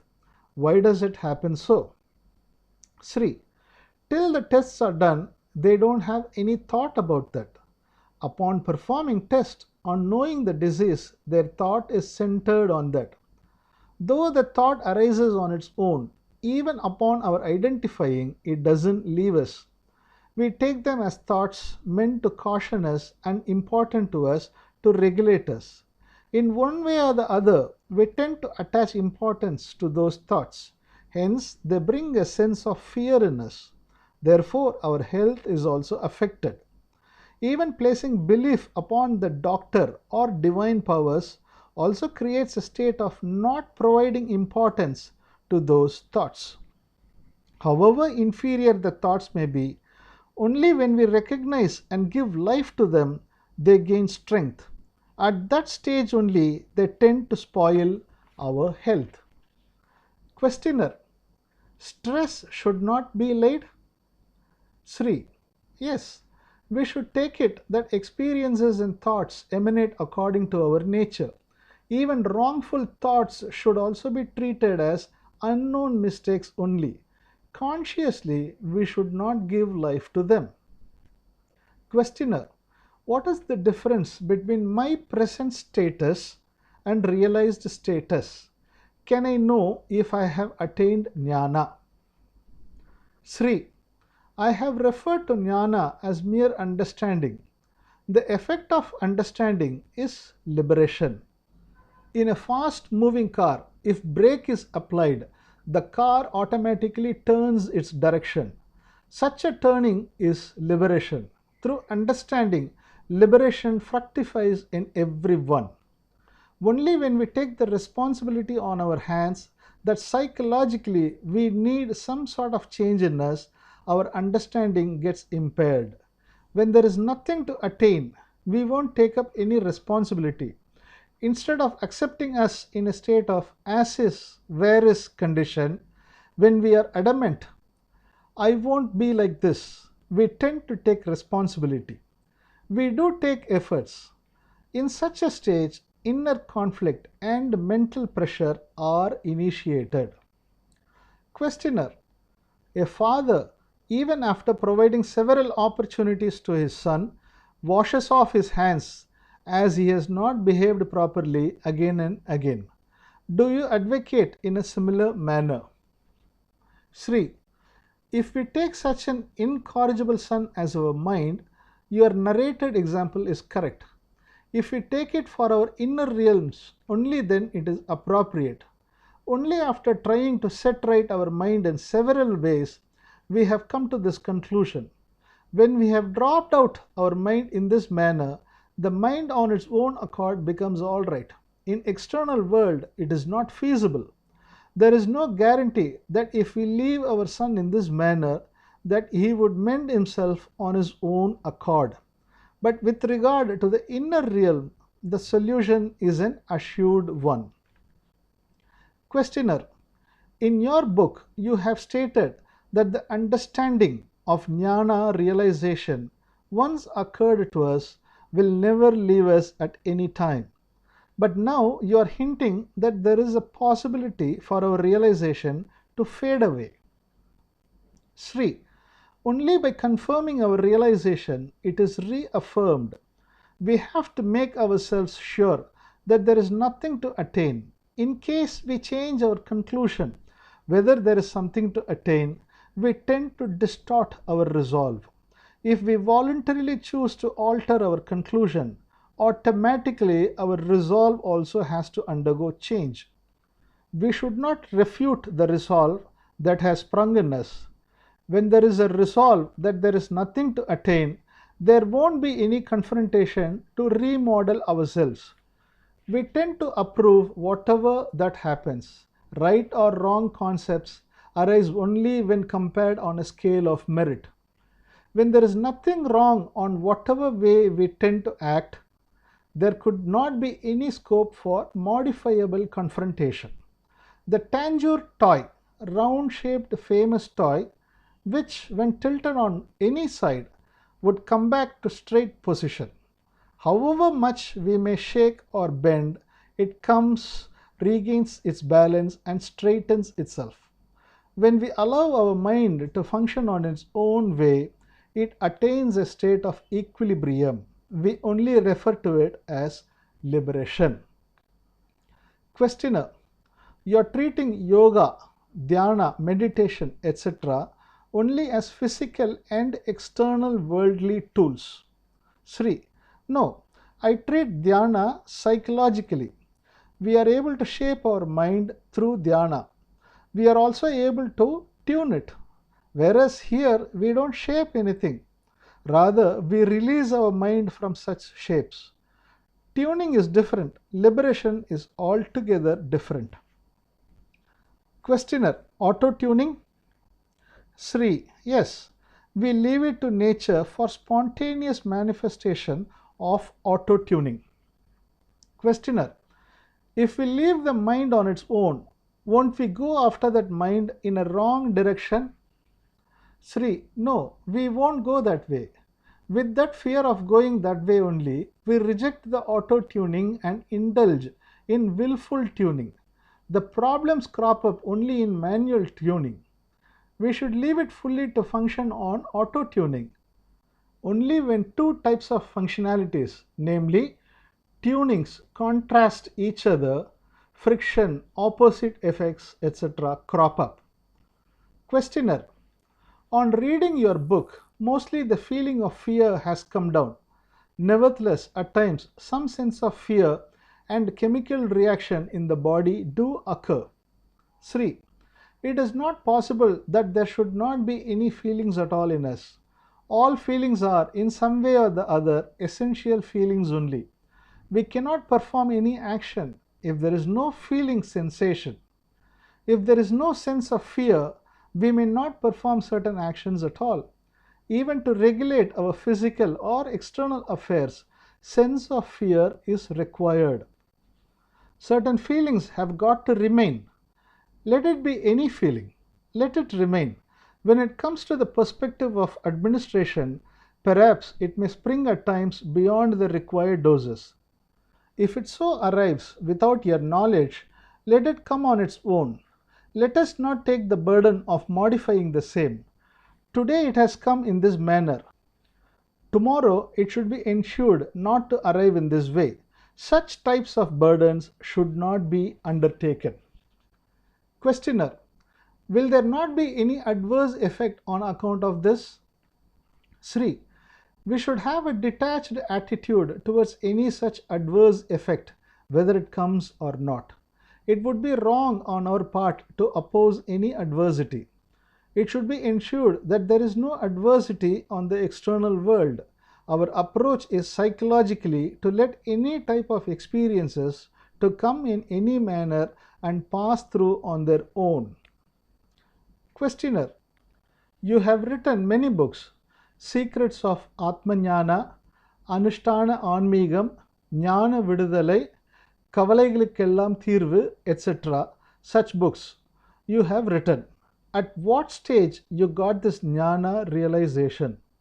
Sri: even if you read my initial books, namely Secrets of Atmanyana, Anushtanam, etc., you can find my views therein. But if you observe them deeply, scope for efforts would be visible at certain places therein. To stay in soul consciousness, to remain in soul self-realization, these aspects were given importance and emphasized therein. Through my efforts, I got very good spiritual experiences, but none of them could serve as solutions to my day-to-day problems as observed.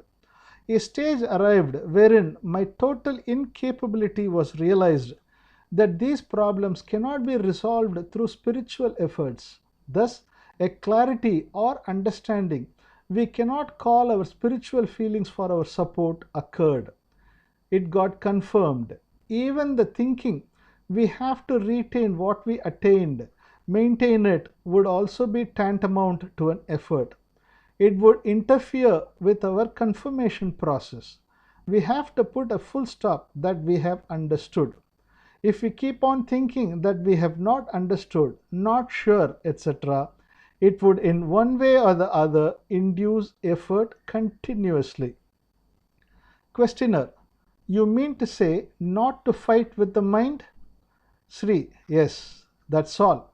Allow the mind on its own auto-tuning path.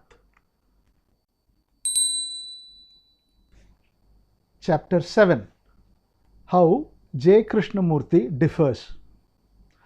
Questioner: in what way Sri J. Krishnamurti differs? Sri Bagavath: whatever Sri J.K. tells, it mostly tallies. In my growth, 90% pertains to his contribution only.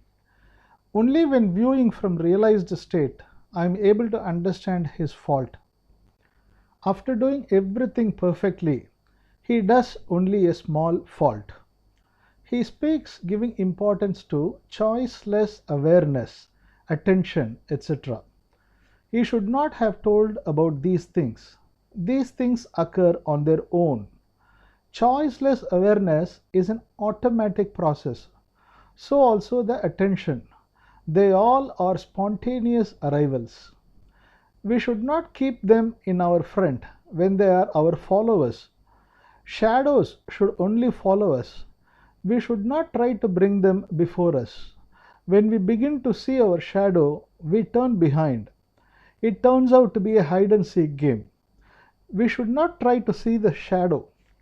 The shadow will continue to follow us. When we keep going forward, the shadow will keep coming behind us. When it is said, "Look, here is the shadow," we would turn back.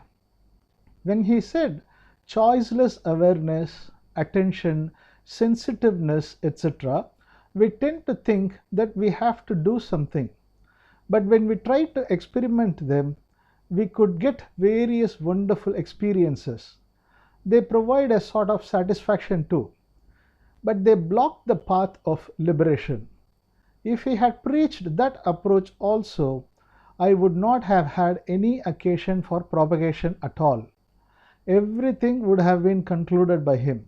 Further, for me, such a long delay would not have ensued to get the realization. Questioner: I think Buddha has conveyed only your type of message in Dhammapada. Sri: all have told only this concept. Everyone varies in explaining in their own method using certain words of their expressions. Further, there can be reflection of progress only up to that period.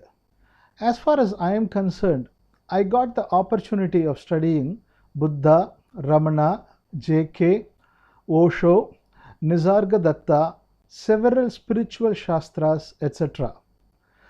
By taking them into account and also deviating from them to some extent, slightly improving certain subtle points, I am able to explain the process. Though there is some deviation, it tends to be progressive and rather slightly essential deviation too. But the basis for everything is only the unique one. When we sit on their shoulders, we are able to see some more distance. Though the state attained by everyone is the same, there is difference in the style of explanation according to the time and circumstances prevalent in the relevant periods. Even if we take Buddha, the explanation up to his period has been slightly modified by him according to his findings. In fact, he has improved them. J.K., Osho, and others have further upgraded while offering them. But however much upgraded, it tends to become inadequate in course of time.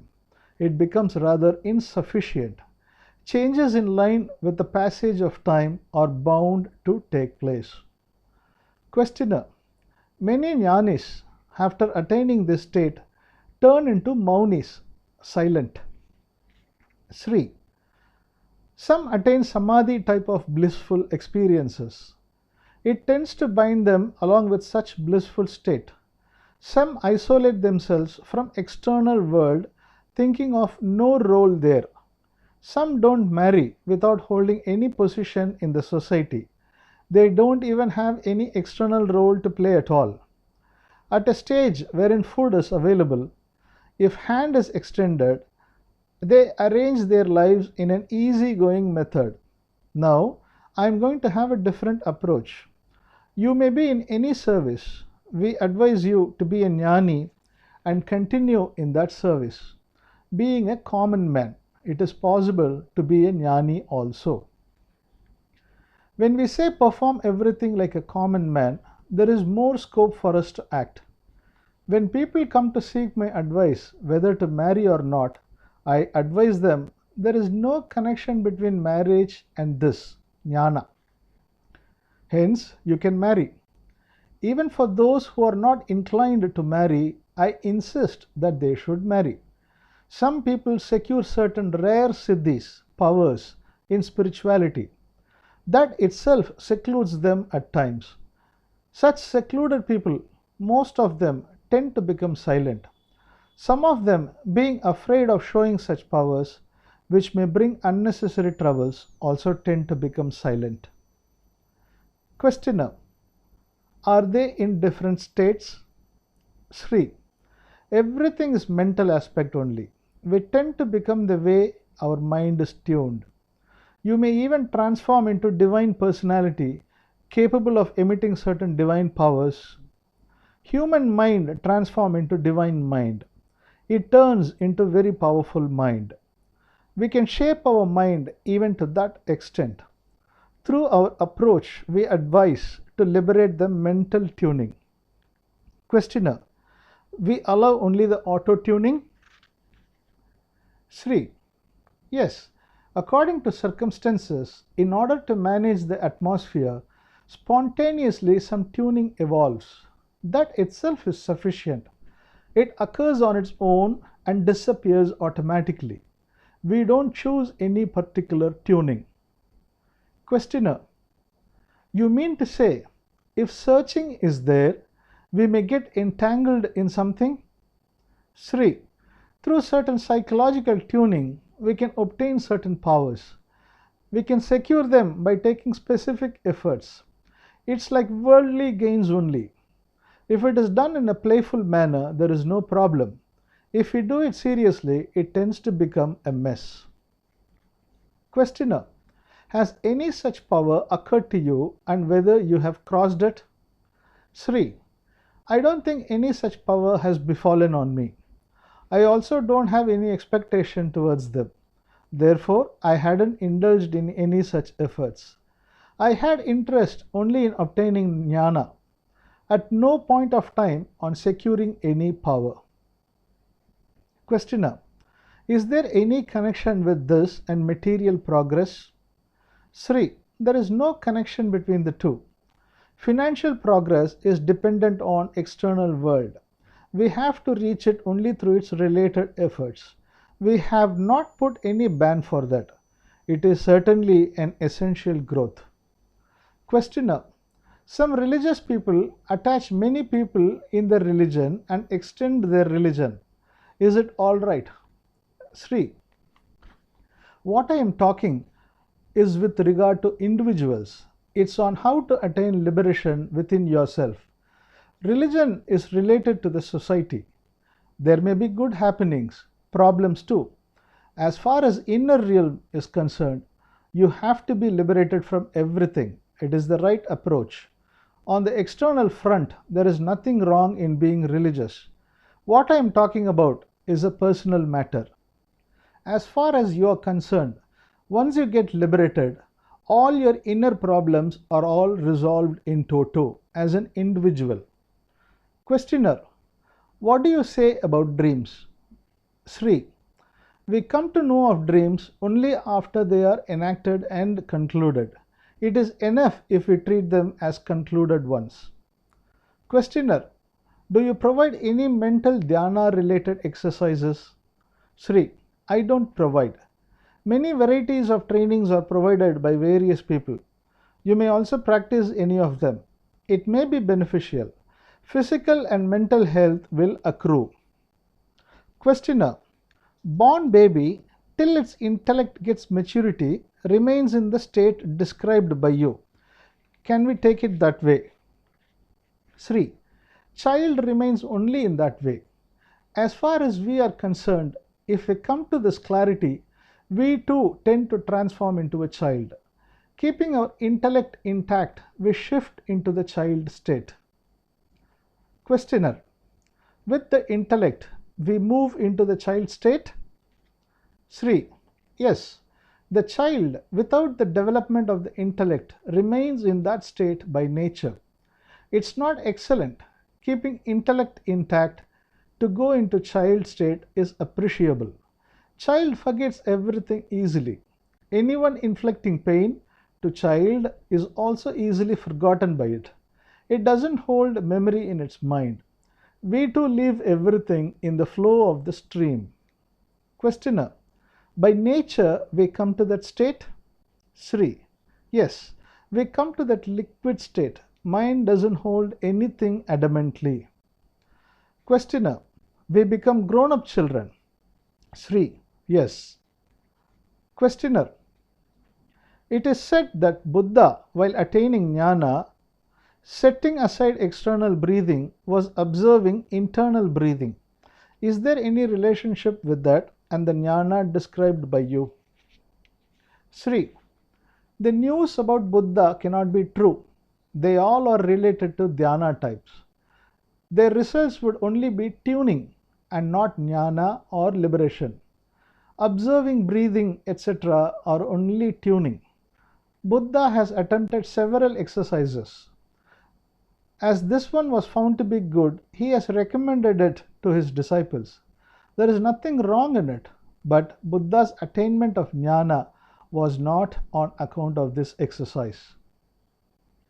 Questioner: can't be said that he attained so? Sri: there is absolutely no possibility to attain that way. It is impossible to attain so. Questioner: many of Buddha's views have been misconstrued. Even your views may also be misconstrued in course of time. Sri: it is that way only. Questioner: is there any difference between the liberation attained by devotees through absolute surrender and the liberation by understanding narrated by you? Sri: no difference at all. Both are one and the same. There, by uttering God's name, everything is conducted by Him. I have no action separately for me. Such a conclusion is arrived at by the devotee. Here we investigate through our intellect and realize our total incapability intellectually and wholeheartedly. As a result, there remains no action left for us also to perform. We come to the conclusion that everything happens beyond our control. To tell the truth, absolute surrender is quite easy. There is no need to complicate things through the intellect. They leave everything in the custody of God. But in the present day, it won't suit. In the olden days, faith was quite easy. In present days, faiths have all weakened. Questioner: Bhakti Marg, Jnana Marg, Karma Marg. The three paths have been defined. What is Karma Marg? Sri: nobody can ignore karma, duty. The entire world will not function without karma. Everyone has to necessarily perform karma. It is certainly wrong to reject karma on one pretext or the other. Entire universe is revolving through the functioning of karma only. If you do your karma, duty, without any psychological attachment, it is karma yoga. Questioner: some are told to have abandoned karma. What is it? Can you cite an example? Sri: some people, after attaining jnana, live by begging. They preach sannyasa, asceticism. As per my approach, it is wrong. Even Buddha has produced monks. Jnani's job should be only to produce jnanis. Action should not be abandoned under any circumstances. Karma should be supported at any cost. Questioner: it is stated at certain places that jnana can be attained only by abandoning action.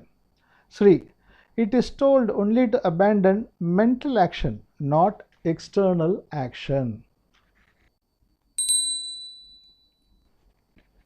Chapter 8: Witness State.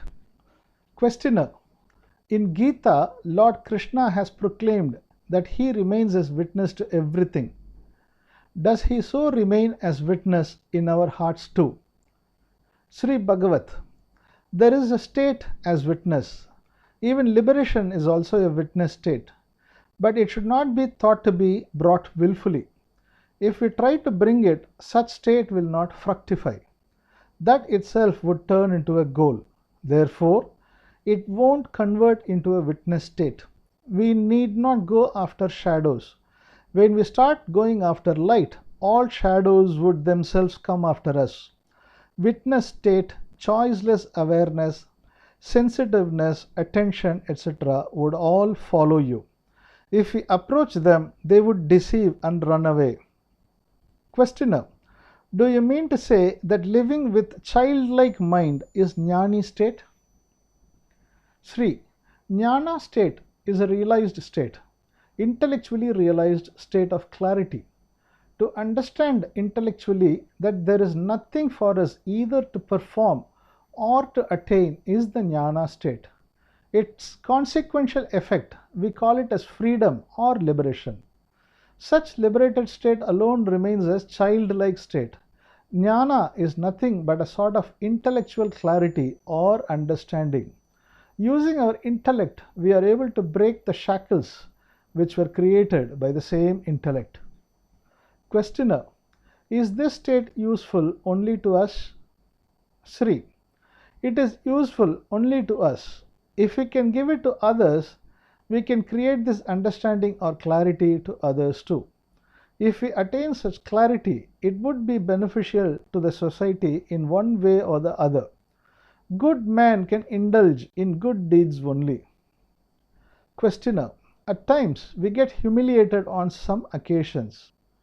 If someone scolds us, should we accept it as such? Sri: I don't advise to accept scolding. While receiving scolding, our mind is affected. I advise only to bear the mental burden. Questioner: should I not take care not to get affected? Sri: we cannot take such care of ourselves. It would happen without our knowledge. Getting affected is not within our hands. Questioner: when affected in such a manner, we need not bother when getting angry unconsciously? Sri: even getting angry is also an unconscious event. Only when we show it to others, we take it on our hands. When indulging in external affairs, it is our duty to act according to the circumstances and in line with the principles of natural justice. However, if our anger has erupted in our unawares and caused damage externally also, we should treat it as an unconscious action and set it aside unflinchingly. Questioner: some time before, a rowdy had beaten up a sage severely. That sage too received the blows without any resistance. He had beaten him to his maximum ability and then left. The sage could not walk and had to reel slowly. Just because the sage was in that state, he could behave in that manner? Sri: it is possible to tune our mind in some ways. In case he had tuned his mind to accept everything, he could have behaved in that manner. It can't be said to be correct not to show its nature. Even in a state when you show your nature also, to remain in a liberated state is the correct one. It is not compulsory to have a clean state without possessing any feelings. If we take that episode into account, in my opinion, it would be appropriate if he had taken efforts to safeguard himself. If he had not indulged in such efforts, it means that he had in some way or the other tuned himself. As he had been so tuned, he had played a single raga tune and left. To remain capable of playing all the ragas tunes is an appropriate state. Questioner: someone had scolded us. We too had scolded him back in anger. Afterwards, sitting alone, we mentally regret that we should not have retorted back. Later on, is it all right to leave it as it is, taking it as whatever has happened? Sri: to take it easy that whatever has happened has occurred without our knowledge is appropriate. We should take our nature in an easy manner. Questioner: there is a saying, be a Buddha inside and be a warrior outside. Is it what you are advocating? Sri: it's correct. But to be a Buddha is not to catch hold of a superior quality. Whatever be our nature, that only is the Buddha quality. If we take to be a Buddha as being with an exemplary mental state or Buddha state, that itself will bring problem. Whatever you are, that only is the state of Buddha. It doesn't mean that a soft state only pertains to Buddha. Unconsciously, whatever states culminate in you, they all are Buddha states only. To accept our present state as it is can only be a Buddha state. Questioner: will any mental disturbances that afflict the liberated persons leave them automatically? Sri: as they are in liquid state, all experiences would quickly tend to transform. In course of time, the cleansing process is also taking place side by side. Even our nature is also getting purified at that state. Our angry nature, fearing nature, etc. would also undergo changing processes. Only our nature tends to become experiences. Our experiences only tend to change into our nature. It's a cyclical function. Any change in one phenomenon reaches the other. When the nature itself undergoes change, a tendency to take everything easy sets in. Questioner: what types of changes you have undergone before realization and after realization? Sri: I have allowed the functions to go ahead on their own process. From the front seat of the car, holding the steering wheel of the car, I have come to the rear seat. The vehicle is moving on its own accord. These things should only be taken for inner realms only. Questioner: do you accept that the entire universe itself is operating on an orderly manner?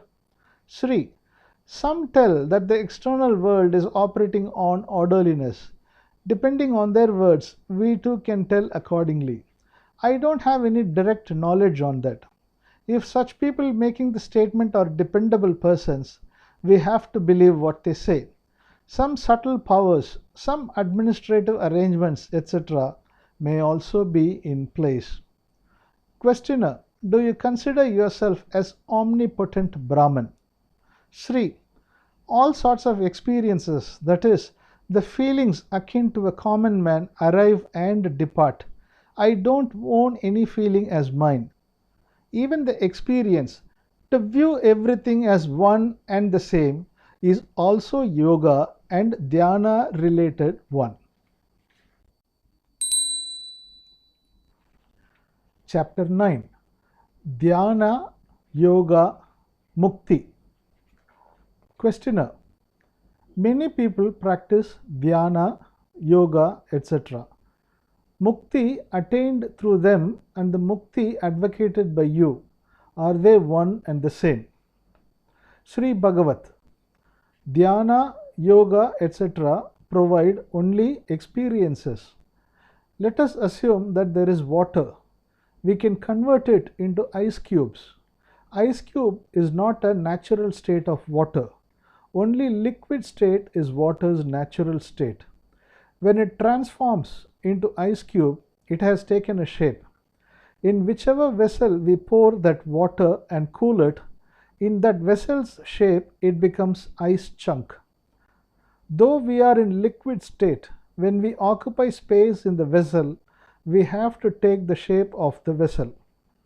But till we don't modify into ice chunk, we don't retain the vessel's shape permanently. If we are in a tumbler, we change into tumbler's shape. Then, when poured into a bottle, we turn into bottle shape. But the same thing, when turned into a frozen state, it beholds the space and the shape itself.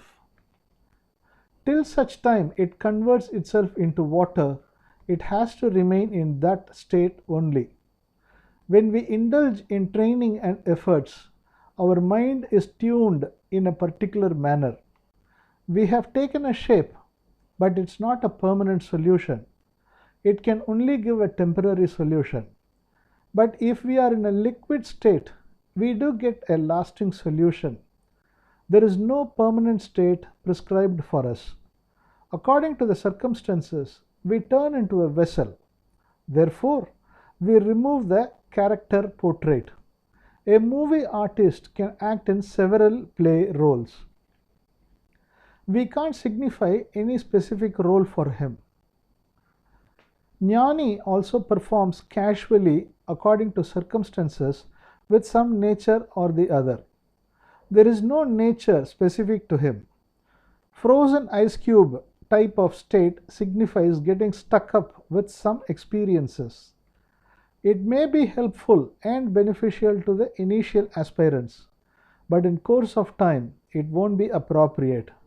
We have to come down from frozen ice state to liquid state. That is the liberated state, state of freedom. Questioner: even though we proceed on the Gnana path, at times we are made to retain some states, unable to come down to liquid state. Sri: in our day-to-day life, we confront some experiences. We also feel that we are entangled into such experiences. Here, there is only one aspect to be noticed by us. That is, whether we have, out of our desire, stayed with the experience, or that experience has, on its own course, stayed with us. This is what we have to observe. We get sense of anger in us. Whether the sense of anger came unconsciously on its own, or else whether we have recognized the anger and adopted the same. In case anything happens or persists without your knowledge, you need not give importance to it. You need not take responsibility. There is no responsibility cast upon you to modify the same. Questioner: we need not bother about any feelings that emanate on their own?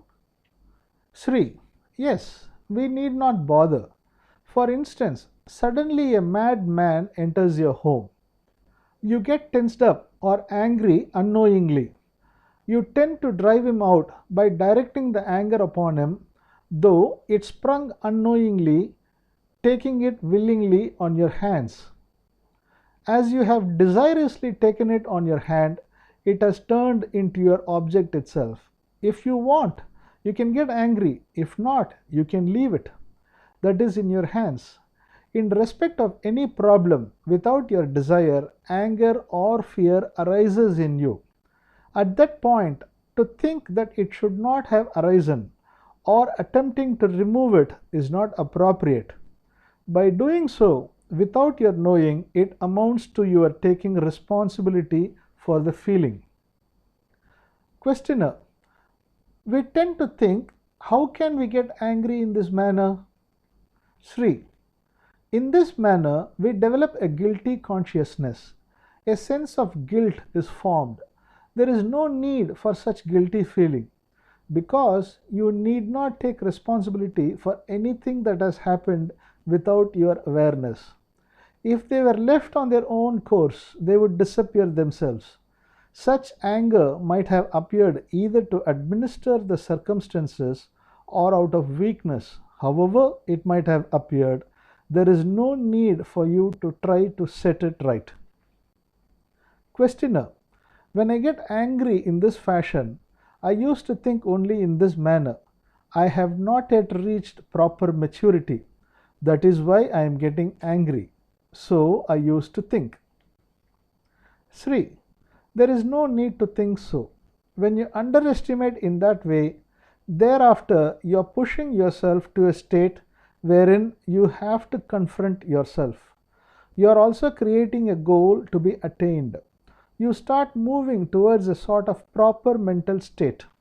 Many efforts have started. Following them, all confrontations have arrived. In case we take it that they all have arrived beyond your control, then you will not be responsible for your experiences.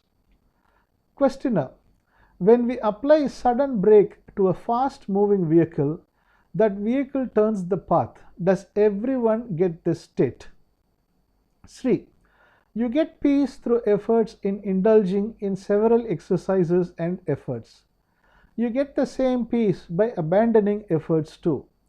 In that event, does it not mean that you have also got the real realization?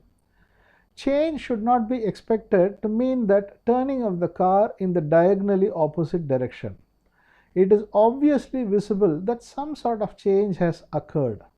The mind, which was hitherto again and again on a search operation, has come to a search-free mode. Questioner: it is said that our body also will undergo a change. Sri: everything is true. Physically and mentally, all sorts of changes do occur, but they all take place automatically without your knowledge.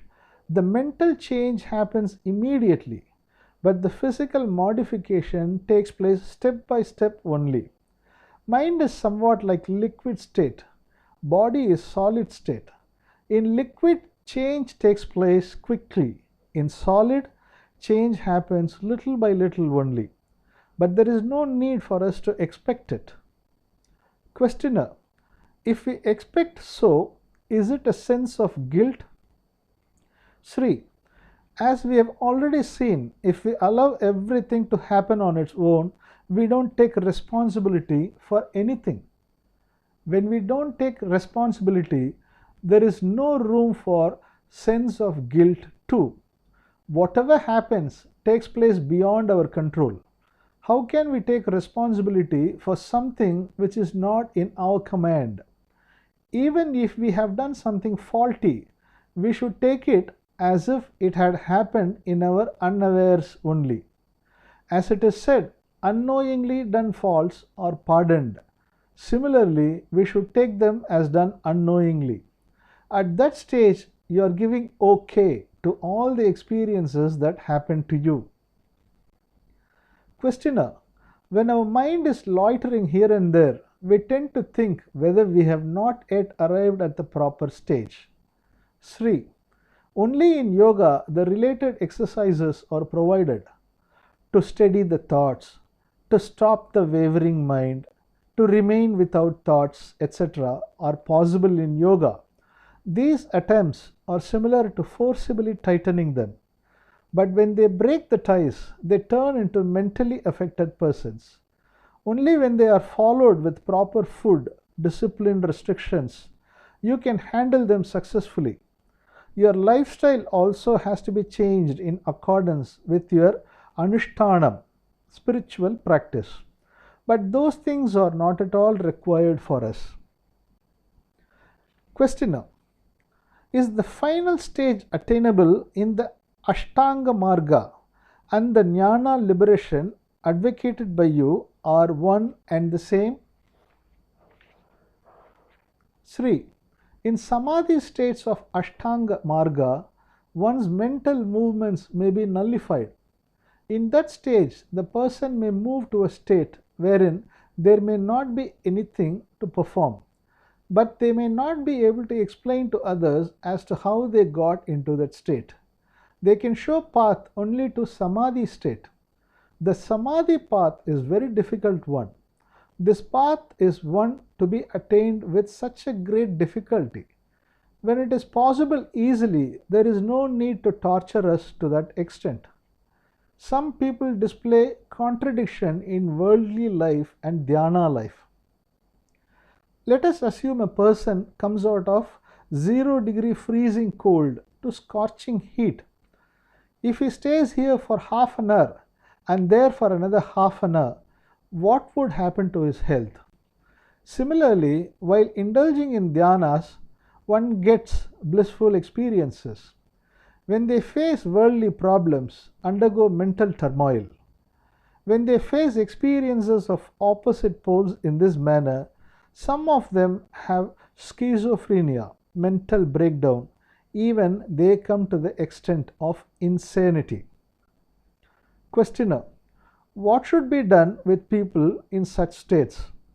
Sri, they should reduce vigor on their path. Instead of embarking on their dhyana seriously, it should be done playfully.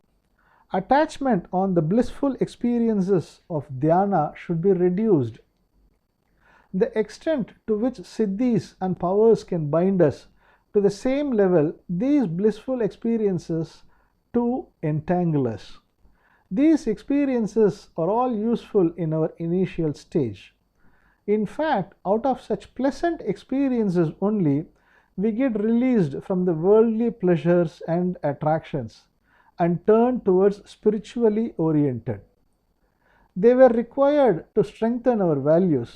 Thereafter, if we get addicted to them, there is no difference between sensual pleasures and spiritual pleasures. To sit in alcoholic intoxication and dhyana intoxication doesn't make much difference if we are enslaved by them. Both tend to make you crippled. It's not a state of freedom. Initially, it's a very good state. To get happiness out of dhyana is indeed superior to cheer out of liquor, booze. Alcoholic kick shows only a dangerous path to you. Dhyana dependence shows to you a good path of life. But if we are caught, both would submerge us. a state wherein we accept everything on our stride, that is, liberation is the appropriate state. In that state, for us, the joy and the sorrow are one and the same. Both are only good. That is why in spirituality it is described the state of dhiram, the state of bravery. Here we don't run after the joy. Hence, a state wherein even death is treated casually is formed. It's okay whether joy or sorrow, whatever comes. We gain freedom to utter such words. Only in a state where there is nothing to attain, we get the freedom to say okay to anything that happens. Questioner. People say no need for any birth. What do you say about it? Sri. We have to see from what state they say. No birth is needed. It shows some sense of fear for birth. It shows feelings birth is painful, only pleasure is required, etc. They are afraid of pain. In that case, it means that they have not yet arrived at appropriate state. An individual having faced the liberation stream would not give value to birth or death with aversion. Only when they have an attitude, come what may, they transcend the birth cycles. At that state, they are not forced to take birth. Even if they have any residual karmas, they don't have any compulsory birth. In case there is any good service meant for the society through them, they may take birth out of their own volition. It may only be a causative birth. Chapter 10. How to get rid of bad habits. Questioner. How to modify our habits? Some bad habits tend to set in. How to get out of them? Sri Bagavath. Now we take into account a target to be achieved. We have taken a goal to change some sort of a state. Once some sort of a goal figures, its related efforts, exercises assume significance. Different types of trainings are given for getting rid of some bad habits. We can make use of them. But as far as we are concerned, we prescribe only one medicine for all diseases. Let any happenings occur on their own course. Let us not focus and do anything. Whether it is beneficial or detrimental, it is immaterial. Let us not direct and do anything. The same approach would apply to these habits too. However worse the habit may be, let us not take responsibility when it has set in without our knowledge, but they don't happen without our knowledge. Just because we show interest and recognize them, such habits stay with us. In relation to those habits, whatever type of mental kick it may bring in, unless we show our wholehearted involvement, that habit cannot overpower us. If you don't show interest, they would leave on their own. You have utilized mental euphoria unconsciously erupted by taking them in your hands. Then it is not something which has not occurred in your unawares. You have permitted the same in your full knowledge. If anything happens without your knowledge, it would set itself right in due course. If there is a smoking habit, the urge to smoke arises in our unawares only. Thereafter, we desire and recognize that sensation. We tell ourselves, let us use it this time. We will leave it later on. Whatever happens, provided it takes place in our unawares, will automatically lose its strength on its own. Questioner. Despite practicing many dhyanas, it doesn't reach the nucleus of these problems. Sri. The good experiences derived out of performance of dhyana are the fruits of dhyana. It is futile to expect that they would resolve all our problems. Questioner. Then how else do we find solutions? Sri.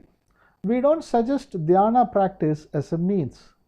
Understanding alone is recommended as a path. It is enough if we realize that they happen spontaneously. There is nothing for us to do. That alone can bring a proper solution. In this stage, all our adamancies tend to get dissolved. Thus, our problems too get weakened. The searching mind stops its search. By stopping the search, our mental functions are not discontinued. Mind operating in a searching state starts operating in a searchless state. We also discover what is to function in a searchless state. That mind also starts functioning in a different dimension. In such a mind, nothing accumulates. All feelings begin to come in and go away on their own course. That stage is only indicated as liberation or freedom. Through searching, this freedom is not obtained. Nothing is required, and in no search state, this liberation fructifies. Even if we initiate search for liberation, here too a searching mind alone starts functioning. Search-free mind doesn't function. Therefore, this liberation is also beyond any search. Questioner: upon abandoning search, mind drops down? Sri: yes, even though the mind drops down, its functions are all not ceased. Mind operates on a different dimension. We need not keep mentally any goal to attain. For worldly affairs, we may keep goals, rather, we have to keep. Mentally, there should be no target. When there is no target, the mental realm would not be bereft of any activity. Spontaneous waves would only be there. They would tend to arrive on their own and leave automatically. In other words, moving waves.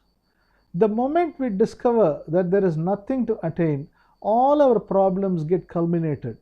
Such discovery alone is a real understanding, can be a real realization. Only when we enjoin pain, pleasure, sense with external deeds, the external deed turns into internal activity. The pain, pleasure, sense alone is inner related. To choose inner experiences is mental related target. That target alone is wrong. We should understand that. It would lead us to a conclusion that the correct state is one wherein we don't choose mentally any targeted higher state to attain than the present state. If we are with fear and sorrow, then it would mean that such state is the correct state. When we don't disturb that state, that itself undergoes change. Intending to change it, when we give trouble to it, it gets more life. Contrary to the existing state, keeping another state as a target, we confront and give life to it. Questioner: what is realization? What is meant by deep realization? Sri: we refer to this as realization or understanding.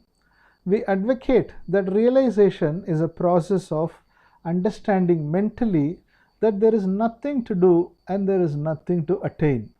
We can surmise and understand the taste of milk through various references thereupon. This is intellectual understanding. When we directly drink milk by tasting it, we learn its taste sense-wise and experience-wise. This can be taken as practical understanding or deeper understanding. But in our approach, this understanding has not been divided into two categories. We take into account only the intellectual understanding. We don't consider the second one, namely, experience-oriented, sense-wise understanding concept at all. A student understands how to work out his school mathematics only by intellectual process. Similarly, we too understand how to get out of our problems by intellectual route only. It is enough if we understand that there is nothing to be done against our problems. That itself brings out necessary effects. So long as our intellect keeps showing some target or the other to be attained, we will be going on searching for them. When it stops showing anything to be attained, we won't go anywhere, search anything. Yoga seems to be effort oriented to attain and attempt oriented to retain. But the realization is dissolving target points to understand that there is no target place. Whatever happens without target points, they are all spontaneous happenings. The rest are man made, created out of our expectations. Through yoga, we bring out only a freezing state of our experiences. Only in the liberation, all our experiences melt down to liquid state.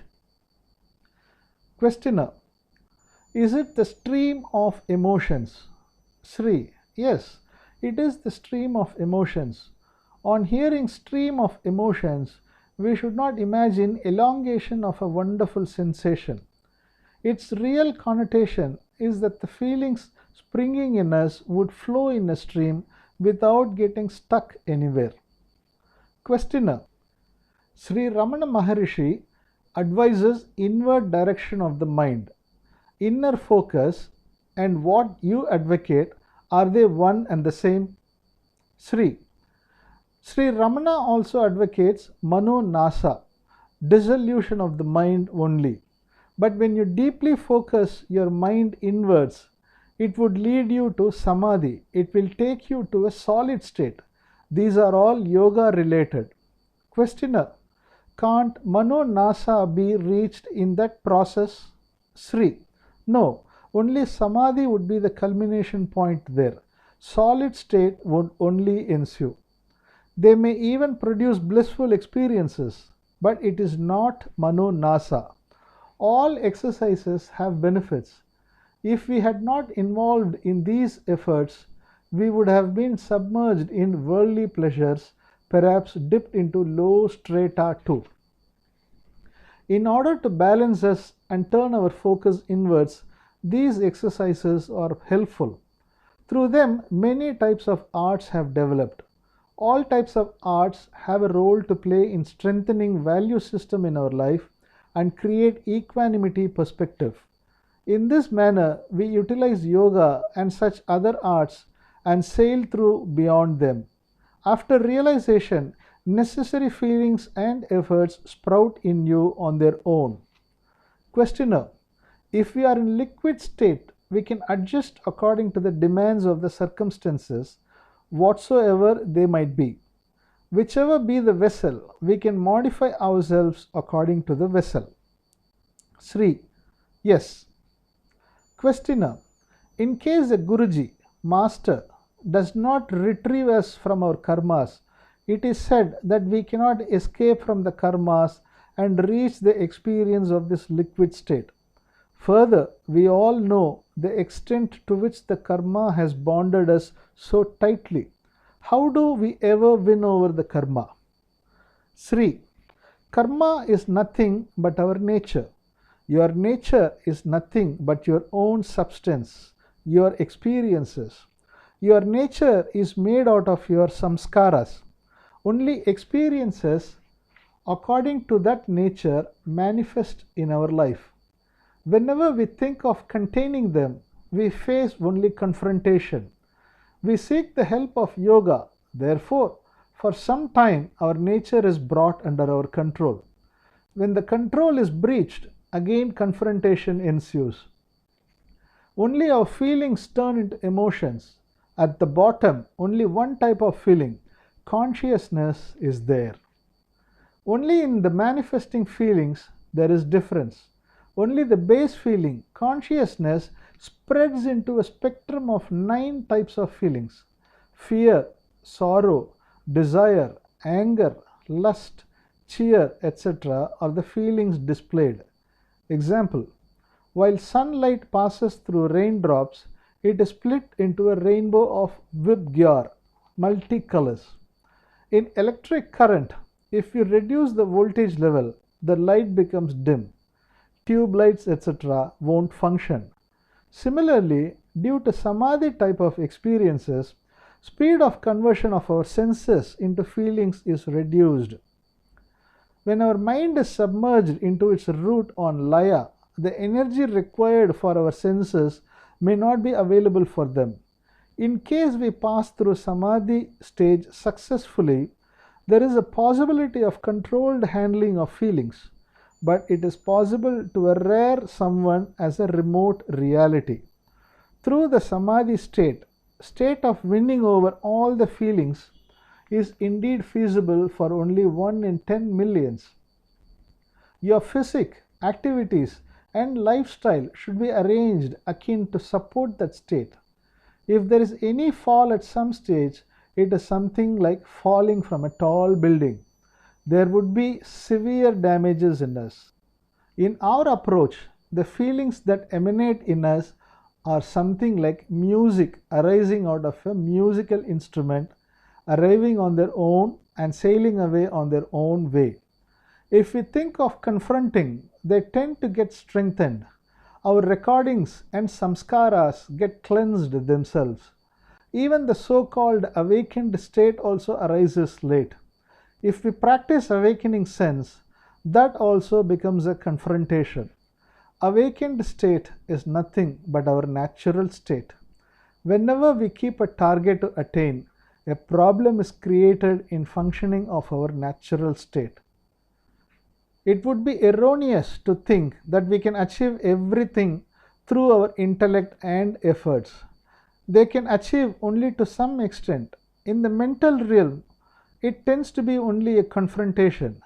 The moment it is discovered that there is nothing to attain, your mind arrives to a liquid state. In that liquid state, everything stands regulated. Questioner: then karmas are also dissolved? Sri: yes, all karmas are also dissolved. Chapter 11. Where is Gnani seated? Questioner: without doing meditation, if we lead a life full of ethical values, can we reach a proper state? Sri Bagavath: we should not take it that what we perform sitting in one place alone is meditation. Even our action itself should be performed as meditation only. We perform meditation by focusing our mind. Thereafter, we apply that art to be utilized for our day-to-day affairs. The purpose of meditation itself is only to lead our life in an appropriate manner. Divine consciousness alone is fundamental to everything. Basing divine consciousness alone, everything else are formed. When we give importance to divine consciousness, the question arises, who gives such importance to the divine consciousness? The next question that follows is whether we are separate and God is separate. When everything is encompassed as God consciousness, when we give importance to divine consciousness, that divides divine consciousness from us by distinguishing it apart. Everything is God's feature only. There is nothing apart from God. If we think of giving importance to God, we tend to alienate the God himself. If we give due importance to ourselves, that itself amounts to giving importance to God himself. Giving importance to God is something like insulting him rather. Some people hold a view, everything is God, and also an operating view of our functionality. They themselves create a sort of faith. They take a solemn pledge unto themselves. God only performs everything. I don't have any power of my own. If this results in a state of absolute surrender, it's well and good. Even if such a surrender state ensues, we reach a state wherein we don't have any action of our own. In that stage, our life becomes a simplified life. Without surrendering in that manner, if we give due respect to Him, it doesn't amount to recognizing God. By worshipping and in exchange seeking some favor would turn out to be a sort of commercial life, rather a confrontation. When there is no expectation for us, in that state, our life and meditation tend to join. As life itself turns into meditation, it transpires that there is no need for sitting separately and perform any meditation or penance. Questioner: some people express anger to a greater extent. Is it a hereditary trait? Sri: any feeling it may be. We don't intentionally show it, but it flares up on its own. You can observe any feeling keenly. When it comes, it arrives in our unawares. At each and every circumstance, according to the situation, only our nature reacts. Only our nature creates opposite effect. That reaction alone is our experience. It's our feeling, automatically generated reaction. We tend to take it on our hands. When anger erupts, it comes without our knowledge. After its arrival, we tell ourselves that it's justified and then take the anger in our hands. First, when the anger came, we were not aware of any justice or injustice. Only when we consider the anger as judicious and take it on our hands, it turns out to be our anger. Only thereafter we direct it upon others. The anger which erupted in our unawares is not even known to others. It's only known to us. We won't show it to others also. The moment we tend to know that we got angry, it ceases its existence. There is no need to control it. The moment it is discovered, it loses its existence. The very second it is thought as justified, as we desire and take it on our hands, it again gets life. Only thereafter we apply it upon others. Applying anger on others can't be called as reaction. The feeling that has occurred to us alone is reaction. When it is shown to others, its name is counteraction. It's not reaction, it's counteraction. The first one occurred without our knowledge. When we act with our awareness, it is counteraction. Questioner: when we perform action willingly, should we control it? Sri: yes. When we perform knowingly, we are answerable for those actions. Hence, we have to think them properly and perform proper deeds.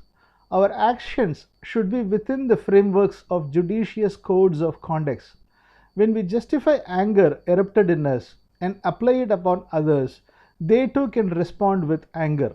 In that situation, there is a possibility that our anger may get strengthened and go out of our control. When anger overpowers and submerges us, we enter a state of temporary madness. In that state, we lose our own intellect and self-thinking power. Thereafter, it becomes very difficult to control our feeling. Just because we have taken the feeling in our hands, we have given it the subsequent opportunity to overpower and rule us. By our first giving it recognition only, its functioning has fructified. Questioner: what do you tell youth? Sri: youth are in a responsibility free state. Therefore, they don't have drain of energy. Only while shouldering responsibilities, there is a situation to face confrontations. Youth should utilize their time when they are bestowed with energy in a proper manner. If life's route is not properly regulated, then also there are chances of squandering of energies. If a canal is properly maintained, the water passing through it would reach its destination without any wastage. When water is opened without proper canals, the water, instead of reaching its destination, may drain out towards many unwanted places wastefully. Youth should follow proper discipline in their life. That itself will bring all the glory to them. Questioner: by reading your book and understanding it, a feeling has occurred that mind has become light. But again, it goes back to experiences of pain, pleasure seeking patterns. How to face it? Sri: in the good old days, those who attain Gnana, enlightened state, had designed their lifestyle in a prescribed pattern. They were not taking up family responsibilities. Relieving themselves of the society, they were adopting ascetic type of life. They did not have worldly duties or problems. Their approach was only spiritual related. In the absence of worldly responsibilities, they easily got atmosphere conducive to spiritual life. We never prescribe such an atmosphere at all. Enlightenment is in fact related to our daily life. When we are involved in our social responsibilities, according to the circumstances prevailing and in line with our nature, some sort of feeling is bound to crop up to every one of us. It is but natural that different types of feelings arise in us in order to cope up with those circumstances. When such feelings arise in us, it is indeed wrong on our part to think whether our realization has been affected. Our feelings which have emanated on their own would also leave on their own. There is no need to give importance to them. The feelings cropping up in our inner realms, it is appropriate for them to come out in the open. It would be wrong not to have them expressed in our mind. If they don't come out, then only it means that it is stuck up somewhere, stagnated or entangled. Spontaneously arrived feelings would go away in the same way. There is no need for us to ask questions such as why they have come, etc. We haven't brought it. It has itself come. It would go itself. Inner feelings should be allowed to flow in and out on their own course. It would be enough if we attend to our external duties properly. Inner realm would regulate itself. Questioner: does everything happen as per destiny? Is there any scope for my effort? Sri: should I accomplish what I want only through my effort? What is the role of God or destiny? If God is the cause for all activities, it would mean that He is responsible for all the problems too. Everything is God's deed is one of the Anmiga Anushtanas, spiritual practices. Once it is accepted that everything is God's deed, then there should not be any question at all. There should be a full stop that it's all God's action only. When we raise a question whether such an action is okay, we are withdrawing the right bestowed upon God. In these present days, it is very difficult to surrender absolutely to God, believing that good and bad are all God's endowments only. The suitable approach for the present age would be intellectual one. In Shastras, karma has been elaborated. They are divided into three types of karmas, namely Sanchita karma, Prarabdha karma, Agamiya karma. The total karma owned by us is named as Sanchita karma. Let us assume that we have deposited our entire money. The name of the entire savings is Sanchita karma. From that total savings, we withdraw some amount for our expense. During one birth, in that manner, the karma brought with us to be experienced during the current birth is called as Prarabdha karma. Out of the amount so brought, instead of spending the entire amount, we invest some amount. Out of such investment, new income is also generated. In that manner, the new income derived is Agamiya karma. The Agamiya karma joins Prarabdha karma and is experienced during the current birth. Out of that, some portion joins Sanchita karma, that is, main savings. The three karmas are not considered as God's functions. The three types of karmas are our own deeds. You might have seen horoscopes and astrology. They tend to take up only the Prarabdha karma. Happenings don't occur only due to Prarabdha karma. Though major part is determined by the Prarabdha, at times the Sanchita and Agamiya too have a role to play. It is stated that some divine power setups are serving to regulate them. Astro horoscope predictions going wrong at times is due to the interwoven forces of the Sanchita and Agamiya karmas. It can't be detected by astrology, horoscope readings.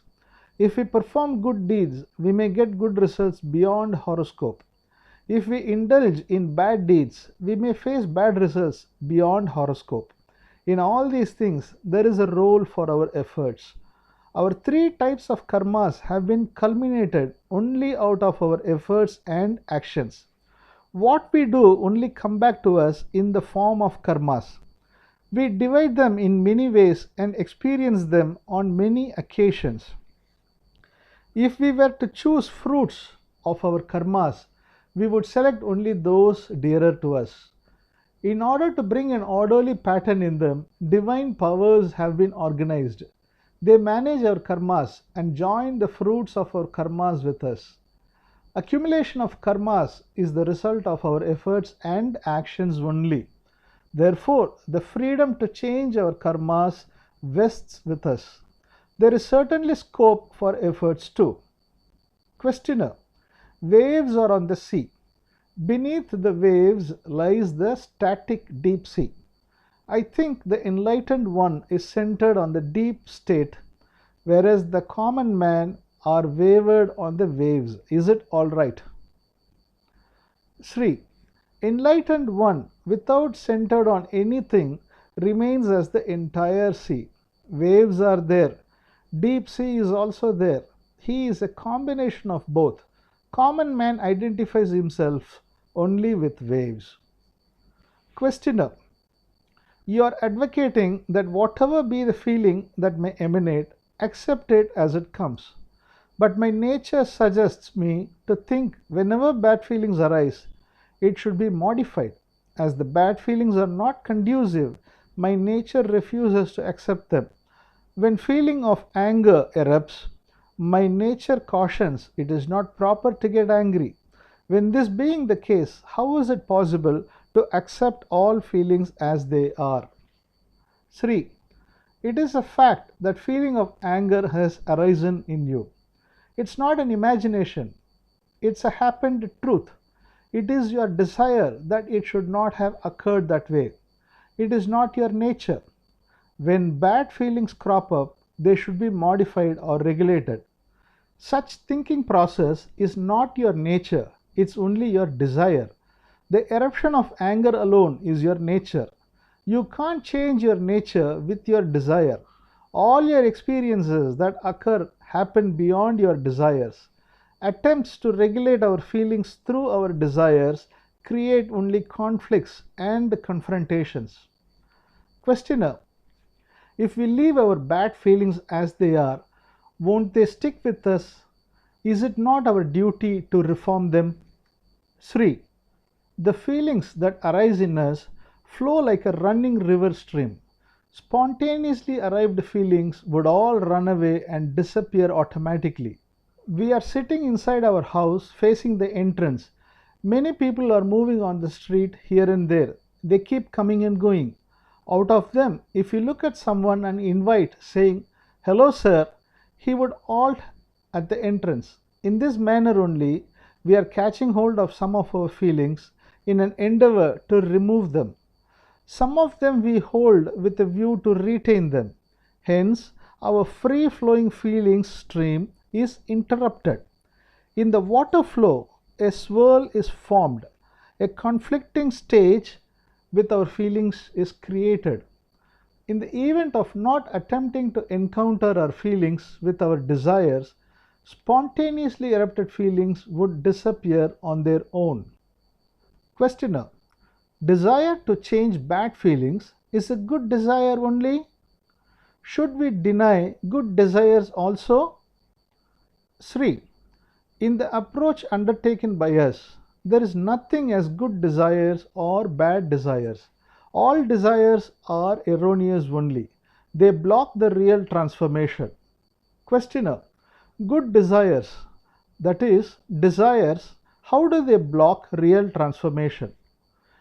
Sri: we have repeatedly seen that our feelings and experiences occur only according to our nature. I only repeat the same thing. our nature is formed out of our unconscious mind. Nobody tells that experiences and feelings contrary to his nature occur to him. Whatever be the structure of the mental nature, only experience of its stature would occur to us. An object loved keenly by us has been lost. Our mind doesn't like the episode. Immediately, our mental nature brings in a sorrowful experience to us. Now, we don't like the sorrow too. We like a sorrowless state. We hate sorrow. We conflict with the sorrow. Therefore, our mental nature creates more and more painful state out of the sorrow. Our mind, by rejecting the existing sorrow, wants to attain a non-existing sorrowless state. That is, it desires to undo an existing reality.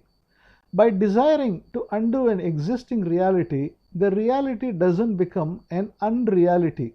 Hence, there is a pressure created in our mind. In this manner, all our desires create a sort of mental stress in us. This is how the process of our mental functioning is going on.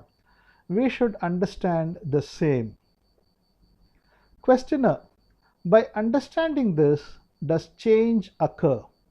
Sri: change will occur, but the change is not due to our desire. Questioner: it is not clear as to what you are telling. Sri: we get experiences according to our nature. When we face undesirable experiences, we tend to reject them. When we repulse with an external episode just because we don't like it, mental sorrow is created. Thereafter, as we don't like sorrow also, we reject that too. When we realize that only our repulsion brings in all the problems, we arrive at a conclusion: it would be appropriate to function without any repulsion, and want to repulse the repulsion too.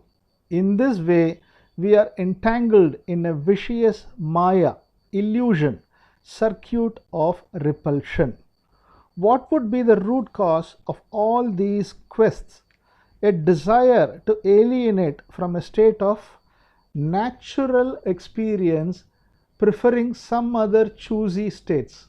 This desire is the root cause for all such repulsions. Questioner: in that case, you are advocating that whatever experiences occurring by nature should be accepted as they blossom? Sri: it's more or less like that. We don't accept them by deciding to accept.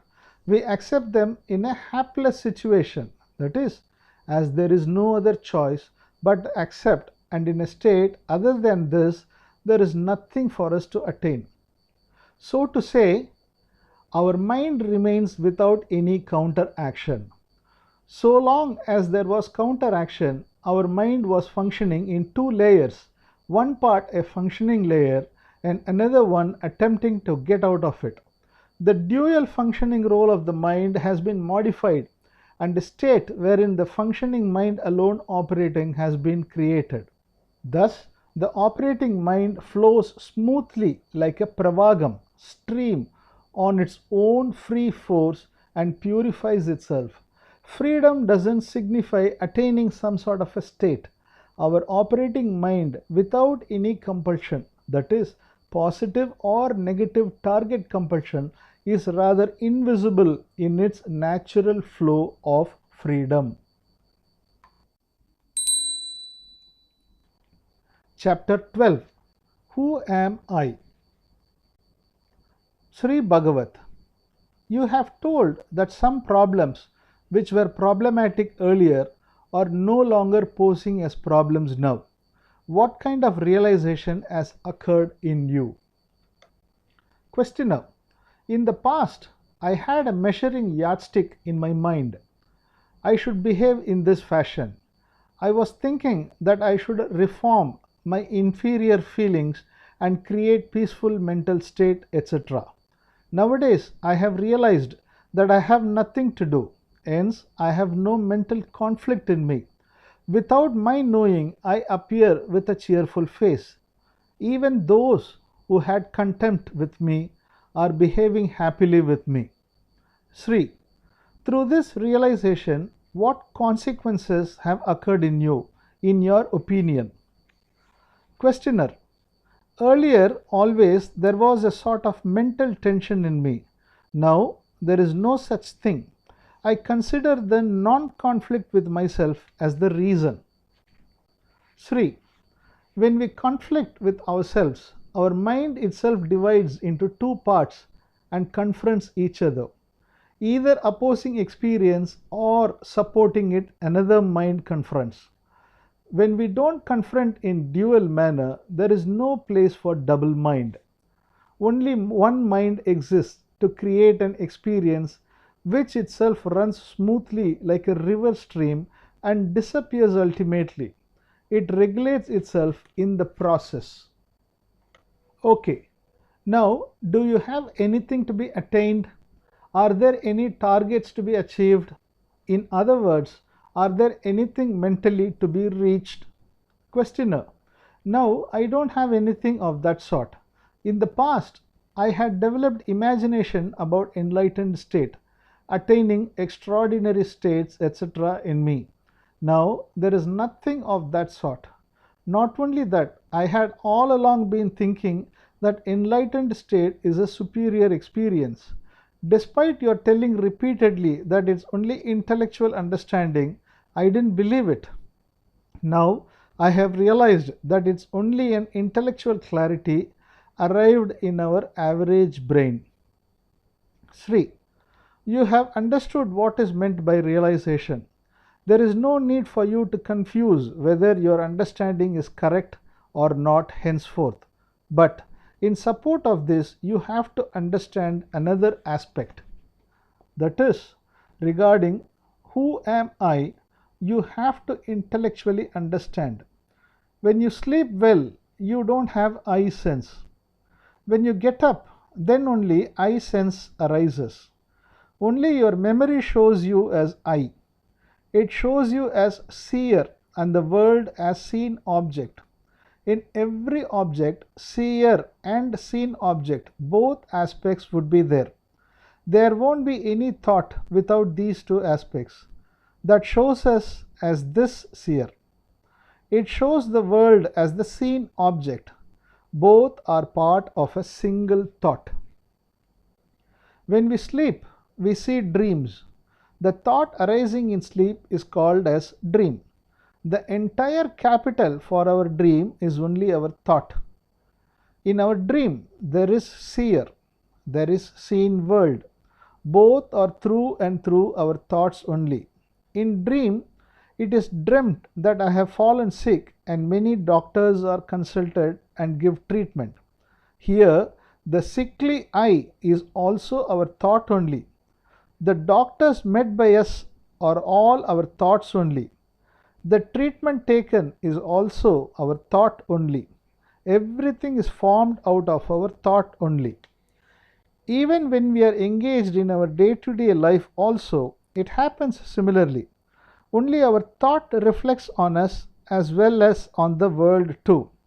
It shows us as the seer and the world as the seen object. Do you know how our thought is formed? Every second it arrives as fresh new thought. In cinema, in every film frame, every scene is printed, which are rolled sequentially. When it is so running, the movie is flashed in the screen. If any scene alone stops still, it means the movie has ceased to operate. Our thoughts also arrive continuously like cinema films. Our thought never gives a still picture, like in the case of a stuck-up movie film still scene. Each and every second, fresh and new thought keeps coming. There is no doubt to anyone on this score. But in the creation of the seer or I created by continuous thought, we presume is a perpetually perennial entity. The thought which created the seer tends to be afresh every second. So also the seer created by it can also only be a new entity every second. But we presume that only one constant person continues to exist. Only your thought shows you as Kalyana Kumar. Therefore, you take it that you are Kalyana Kumar. In fact, the scenes portrayed by your thoughts are all only transitory. Even beyond the thought, you do exist. Your existence is not controlled by your thought. Your thought shows you as limited within some boundaries. That is why you consider yourself as unique, bound by a demarcation, a quality, and a nature. When you don't restrict yourself within a demarcation, your existence has always been beyond any border or nature. You should also realize that your natural feature is beyond any restricted borders. Questioner: you are advising that all feelings and everything should be accepted without any changes. If we accept accordingly, won't such feelings lead us to an erroneous path? Sri: feelings should arrive afresh every second. When we affirm or negate them, it gets stabilized. Only when it gets stabilized, there is a possibility of going to an erroneous path. If we leave our feelings that have spontaneously emanated as they are, realizing that we have nothing to do with them, they would disappear in the same way as they arrived. Questioner: shouldn't we reach a state wherein no bad feelings arise? Sri: only feelings according to our nature can emanate from us. None can tell that feelings contrary to my nature have emanated from me. One can perhaps tell that feelings contrary to my desires have arisen in me, but what exactly is our nature? Even our nature is also a product of our age-old practices. Therefore, there is a chance for modification of our nature also, but there is no need to fight for changing our nature. Let us assume that you are driving a motorcycle. I am sitting on the pillion. You are driving the vehicle in a busy road having busy traffic up and down. You are tactfully maneuvering the vehicle to avoid speeding vehicles coming from the opposite direction. I have no responsibility in driving, being a pillion rider. Nevertheless, I twist my body unconsciously as if I am giving way to the vehicles coming up front. Such body twisting behavior of mine would only be a hindrance to the vehicle driving and certainly not helpful. Our desire to change our feelings is like sitting in the back seat of a vehicle and twisting our body. Spontaneously arrived feelings would disappear on their own. They won't stay beyond a second. If we want to change our feelings, it would amount to permitting revival of their lives. If we don't do anything, they would disappear automatically. Only our nature is responsible for such spontaneous feelings. Our mind is responsible for our desires. Questioner: our wrong feelings, won't they induce wrong deeds? Sri: it is true that wrong feelings induce wrong actions, but let us keenly observe how our actions fructify. Let us assume that anger erupts in a particular situation. Eruption of anger is due to our nature only. But the moment anger erupts, we don't indulge into fight with anyone.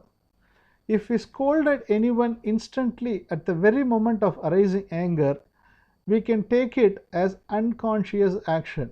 But generally, it doesn't happen that way. Only anger arises without our knowledge. The actions arising out of anger are not done without our knowledge. Upon getting angry, the very next second, our mind comes to a conclusion whether it is correct to get angry or it's incorrect to get angry. The moment it decides as correct to get angry, it exposes the anger. If our mind doesn't come to any such conclusion but remains peaceful, in that event, the sense of anger that had arisen would disappear without creating any activity. If we do any wrong action, its reason is not our unconsciously triggered nature, our desired state of indulgence favoring that feeling alone makes us do that wrong action. When there is a state that there is nothing to do, when our mind maintains peace, the unwanted feeling that arose basically also tends to disappear. When we perform through our desire, we enter a different dimension. In that state only, division such as good action and bad action is created. While functioning in that dimension, we have a duty to perform only good deeds. We also have a duty to avoid bad deeds. When we don't enter that dimension at all, spontaneously arrived feelings disappear automatically. Therefore, wrong actions are not initiated by wrong feelings. Chapter 13, which is enemy. Questioner: we were discussing what is meant by Chatru, enemy, just before your arrival here. If we ask your opinion on the heading enemy, what would you tell? Sri Bagavath: let us assume that I have demarcated myself with a specific type of individual personality with name and form. Similarly, presume that I have thought of you too of possessing an individuality, name and form. Now we have restricted me, you and every feature of this world within a boundary. But I, you or the world cannot remain within the walls of the boundary so created by us. When we understand through our thinking process, each and everything, every bit is nothing but a mental concept. Features beyond them lose their importance. The features which restrict us within the boundaries are the real culprits or enemies in my opinion. Questioner: we tend to understand everything through our thinking process and intellect by demarcating and classifying them. In case we don't function like that, we won't be able to live at all. Sri: I don't advocate that we should live without thinking and intellect. We should realize their limitation. By understanding their limitation, we are able to get out of their clutches. In scriptures, an analogy has been given to illustrate what it is to get liberated out of illusion, Maya. That is, on our path, a waterfront seems to be there a short while ahead.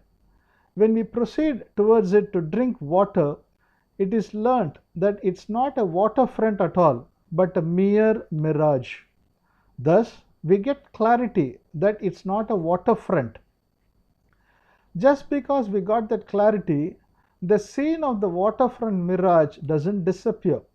Whenever we travel, the scene of waterfront mirage would certainly appear.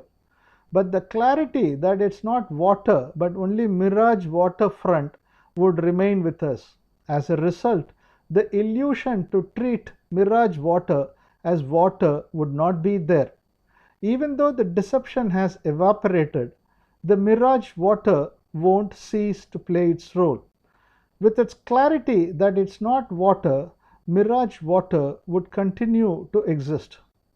Similarly, our thinking function demarcating directions and angles of certain boundaries, quantifying or qualifying everything on distinct scales would continue its journey. But the deception that it alone is the cardinal truth won't remain. Even after understanding the limitation of our thinking process, the function would remain, but the consequent deception alone won't remain. Questioner: I understand the mirage water illustration, but its comparison with thinking process is not clear to me. Sri: you used to tell often about Sri Sai Baba's quotation, that is, I am God is half truth. You too are God is the remaining truth. You used to tell so of Baba's utterances. What is its meaning? You are Swami Ayya is a constructed boundary out of your thought. Whenever you catch hold of that thought, the ultimate truth, you are the Parabrahman, God, universal entity, becomes a hidden vision. In event of your not holding to your nature, that is, the constructed boundary of the individuality, namely Swami Ayya, who really are you? Aren't you a feature beyond any borders? Therefore, we are God doesn't mean merely thinking that we are gods. It is to remain as free beings without restricting ourselves within any boundaries, to maintain beyond any boundaries. In that state, you won't control either yourselves or the world within the frameworks of the mental functionalities. I am indicating such spontaneous, unrestricted, uncontrolled thinking process as an auto-mental function in a state devoid of any illusion. The dictionary meaning of the word Maya is measured perception only. Questioner: we were discussing as to how to function when unwanted feelings arise in us. It is not clear to me. Kindly elaborate the same to me. Sri: we generally refer to feelings of anger, lust, fear, sorrow, etc. that arise in us as unwanted feelings. Let us assume that in a particular situation, anger erupts in us. It happens without our desire or knowledge, like a flashlight. This is the first part of anger. This occurs unconsciously. This stays like lightning for a second only. This first second only is the first part of it. With that, the first part concludes and the second part comes into action. In the second part, we realize that we have got angry. This is a conscious part. The first part was unconscious part. The second part is conscious part. First part arose like a lightning and vanished in a second. Though it was the root cause for our wrong action, it doesn't initiate our action. In the second part only, action is initiated. In the second part, we realize that we have got anger in us. At that stage, the force of the unconsciously originated anger is 50% and its managing desire aspect is 50%. The second part is our average mental state. Hence, the feeling according to our unconscious mental nature is 50% and the managing intellect is 50%. At this stage, either we can show our anger outside and fight, or decide that anger is not proper and reject anger and control it. These two aspects are in the second part. This is the functioning of a common man's mental process. In the second part only, one either gets angry and fights or confronts to control his anger. As the unconsciously arrived anger has concluded in the first part itself, we cannot do any fault without our knowledge. Only with his willingness he can do any fault. At his willing state, he can relieve from faults also. The third part is Gnana state. Here, we don't desire to change anything but accept everything wholeheartedly or face them. This third part permits the first and second parts to spontaneously function and automatically conclude. By understanding the practical realities of the problem, the third part tends to operate. Questioner: if the mind is motionless, it is moksha, liberation. If mind sulks, it's samsara, bondage, famous saying. What do you consider about mind being in a motionless state?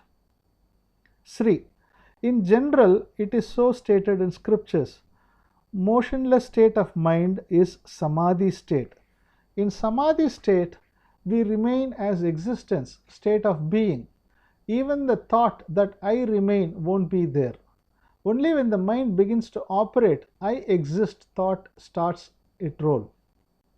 Perfect state of existence is the Samadhi state. You might have seen the running electric fan. It is hanging on the ceiling. Suppose it is stationary without running. We can see the rod-like part which is holding the fan from the ceiling through the gap between the two fan wings. If it moves a bit, some fan wings may block our view of the rod portion. If we move the wings with our hands, it rotates slowly. Then the rod portion is covered by the wings at times. At times it is visible outright. Whenever the wing comes directly in front of the rod view is blocked en masse. This is what is meant by observing the gap between two thoughts.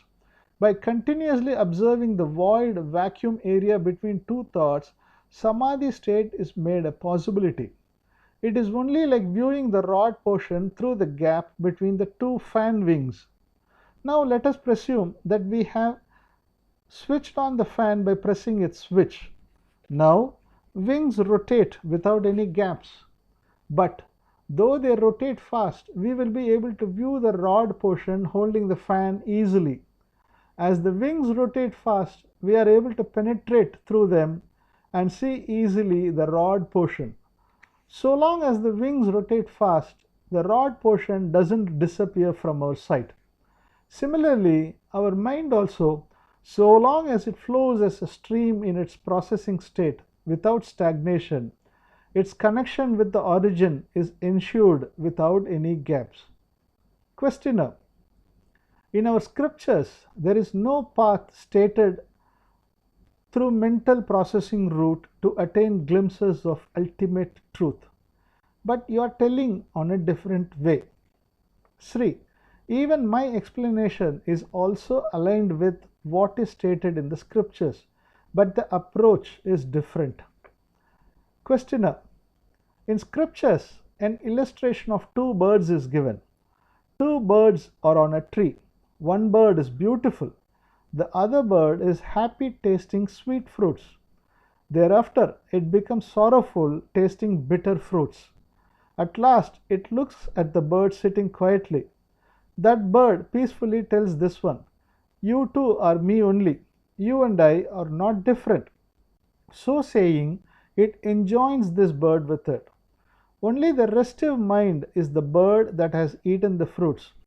Our scriptures advocate that the restless mind should submerge with the tranquil ultimate reality. Sri, what you say is true. Our scriptures mostly show way to Samadhi. When all thoughts in the mind are subdued, to be lodged in the eternal space of the inner realm is the Samadhi. But it is not feasible for us to remain in this Samadhi state. We have to retrieve from the Samadhi state and come down to our mental functionalities to indulge into our day-to-day affairs. Even when our mind is engaged in activities, to remain in Samadhi state is referred to as Sahaja Samadhi. Whatever I am referring to are all related to Sahaja Samadhi state only. In Shastras, mostly details of Sahaja Samadhi state are not narrated. In case if anything has been told, they would tend to agree with my explanation. Questioner: as the name of Sahaja Samadhi has been indicated, your explanation appears to be appropriate to me. When we allow our mind to function, won't mental recordings, samskaras, be created? Sri, we know how our mind functions. It catches hold of something it likes, and it also catches something that it doesn't like. One is positive possession, the next is negative possession. Both are possession only. Possession is a sort of laya, engross only. Only through laya our experience is created. When we are engrossed in pleasure, it turns into pleasurable experience. When we are engrossed in sorrow, it turns into sorrowful experience. When we catch hold of pleasure, we do so with an expectation that it should continue more. This sense of security should remain permanently. When sorrow hits, we get hold of it with an anticipation that it should leave us. Our expectation in the form of likes and dislikes only remain as factors of our functioning. If we are not entangled in likes and dislikes, we won't cling to anything. Then our mind functions on a free flow. When it operates on a free flow, no mental recordings are generated. Only when it is attuned on a positive or negative note, a recording is generated. Have you seen the village women working in their kitchen? They would take out fire pieces to put on coconut shell pieces. They would take out fire pieces quickly by bare hand and put it on coconut shell. Though the fire piece is taken by hand, it doesn't burn the hand. Similarly, even though we perform action using our mind, when the mind is on free flow, it doesn't create any recording. All spiritual practices are formulated based upon the phenomenon of mental focus only. Mental concentration is certainly an essential feature. Because the mind, which has hitherto been used to be engrossed in sorrow and anguish feeling, needs to be focused elsewhere before it reaches its regulatory stage. It is indeed a vital one. But our journey doesn't end with mental focus. Now I am advocating mental dissolution, that is, mind without stagnating anywhere, smoothly flowing like a river stream. Mental dissolution does not signify total absence of mind. To retrieve the mind from its rock solid state and to liquefy and allow it to flow freely, this process is mental dissolution. Questioner: why the scriptures don't clarify and advocate mental dissolution? Sri: our mind by nature always tries to attain something or to leave something. If we tell such a mind, you need not do anything, it won't accept such a view. Therefore, we have to go along with the mind on its own path while giving suitable views in the process of regulating it. At the peak state of mental focus, the non-sustainability of the concentration powers would be understood by the mind itself. At that stage only, it would be empowered to come out of the mental focus practices. That too happens only under hectic pressure situations. Because nothing is needed. I don't need to attain anything. I don't want anything for myself. Such a conclusion is not so easy to arrive at, because to arrive at such a decision is as good as staring at death. The state of nothing to attain is only death as far as our mind is concerned. It's disillusion. When we don't catch hold of something, liking or disliking it, at that state all our functions tend to become spontaneous moves. Any automatic function doesn't anchor on anything. It goes on moving like a buoyant river, flowing with full stream, springing on and on. We can't attain the state of there is nothing to attain. It is a state wherein all the desires have been completely abandoned. Sannyasa, monkhood, originates at this point only. Chapter 14. Why is it not so clear to me? Questioner: I have understood very clearly. It appears that the problems have resolved. But again, some problem arises. It's not clear how to find solution. Sri Bagavath: it should be taken that all the problems crop up according to our nature. Questioner: I take it only that way. Even then, solutions are not in sight. Before reading Osho, there were many problems. He advises to peacefully observe our problems. When we observe so, the velocity of the problems tend to decline. I have retrieved from many problems, but I am unable to retrieve fully. Sri: we always like only success. We are not ready to accept failure. The mentality to accept failure wholeheartedly is important. To accept our inability is indeed important. Only experiences according to our nature fructify. It can happen only that way. We have to understand that. To think that it should happen as per our liking is tantamount to confrontation with our nature. Questioner: if we accept failure wholeheartedly, will the problems be resolved? Sri, even the thought that the problems should be resolved is also an effort towards success. Whether the problem is resolved or not, to accept our inability that I can't find a solution for this, only then it would amount to accepting our failure wholeheartedly. Questioner, even if we accept our inability and our failure, our problem is not resolved. Sri, so long as there is anticipation that the problem should be resolved, we seek success at some remote corner and reject the failure. Questioner, is your view applicable only to monks who have no worldly duties or responsibilities? Sri, my statement more or less stresses features of monks, but this is rather mental asceticism.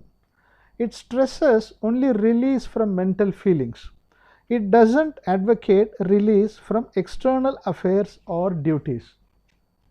I will be pointed on a higher mental plane, cling to superior experiences. So saying alone causes the base for all problems.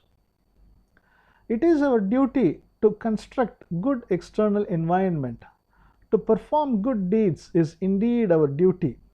If we battle to attain a good status in our mental realms also, it would result in an endless conflict. We should resort to renunciation only in our inner realms. It is not a proper approach to run away from external affairs. Questioner, you are telling that if problems are left as they are, everything would be all right. Several wars have been waged. Sri Lanka was on a destructive path. Iran-Iraq war was in progress. They were only on the rise. Sri, they all are external happenings. These happenings need to be set right only by our own efforts. They won't regulate themselves. As far as external happenings are concerned, there are good things as well as bad things too. Right and wrong concepts are all there. It is essential to do good and correct ones. They won't take place on their own accord. We only have to set them right. We have to follow judicious ethical values. Only with regard to inner realms, judicious values should not be insisted upon. Questioner, in life, whatever that happens to us, have they already been predetermined? Can yoga, yogic medication, etc. help us to overcome them? Sri, I have heard that a question was posed to Sri Sai Baba. That is, someone raised a question to Sri Sai Baba. You are curing the disease of some people. Some others' diseases are not cured. Why do you show such partiality? Sri Baba replies to this. Full responsibility to cure doesn't vest with me. I can only do the role of rearranging one's karmas either forward or backward. I can only prepone his karma which is there back in his karma list, or postpone his karma from present time to later period. Only that much I can do. Only that I am doing. Such rearrangements are all only temporary shifts. But if you attain liberation, you tend to get complete freedom from all your karmas once and for all. Just because we are subjecting ourselves to mental sense of pain, pleasure, taste, all problems appear to be problematic. This sense of liberation enables you to accept both the pain and pleasure smoothly. Once we get equanimity and seasoned to treat pain and pleasure at par, the karmas and even the worldly problems take a back seat. Questioner, how should the Guru-Sishya, master-disciple relationship be? Sri, We tend to accept someone who provides some exercises and training. He knows more details than us. Here there is involvement of practical methods. As far as Gnana is concerned, only realization assumes importance. The Guru has to brief whatever he knows to his disciple and make him understand. Here, the concept would reach properly only when there is equal level of debates without any higher or lower state consciousness. Then only the message would reach from one to one. There should not be importance to the status of the teacher.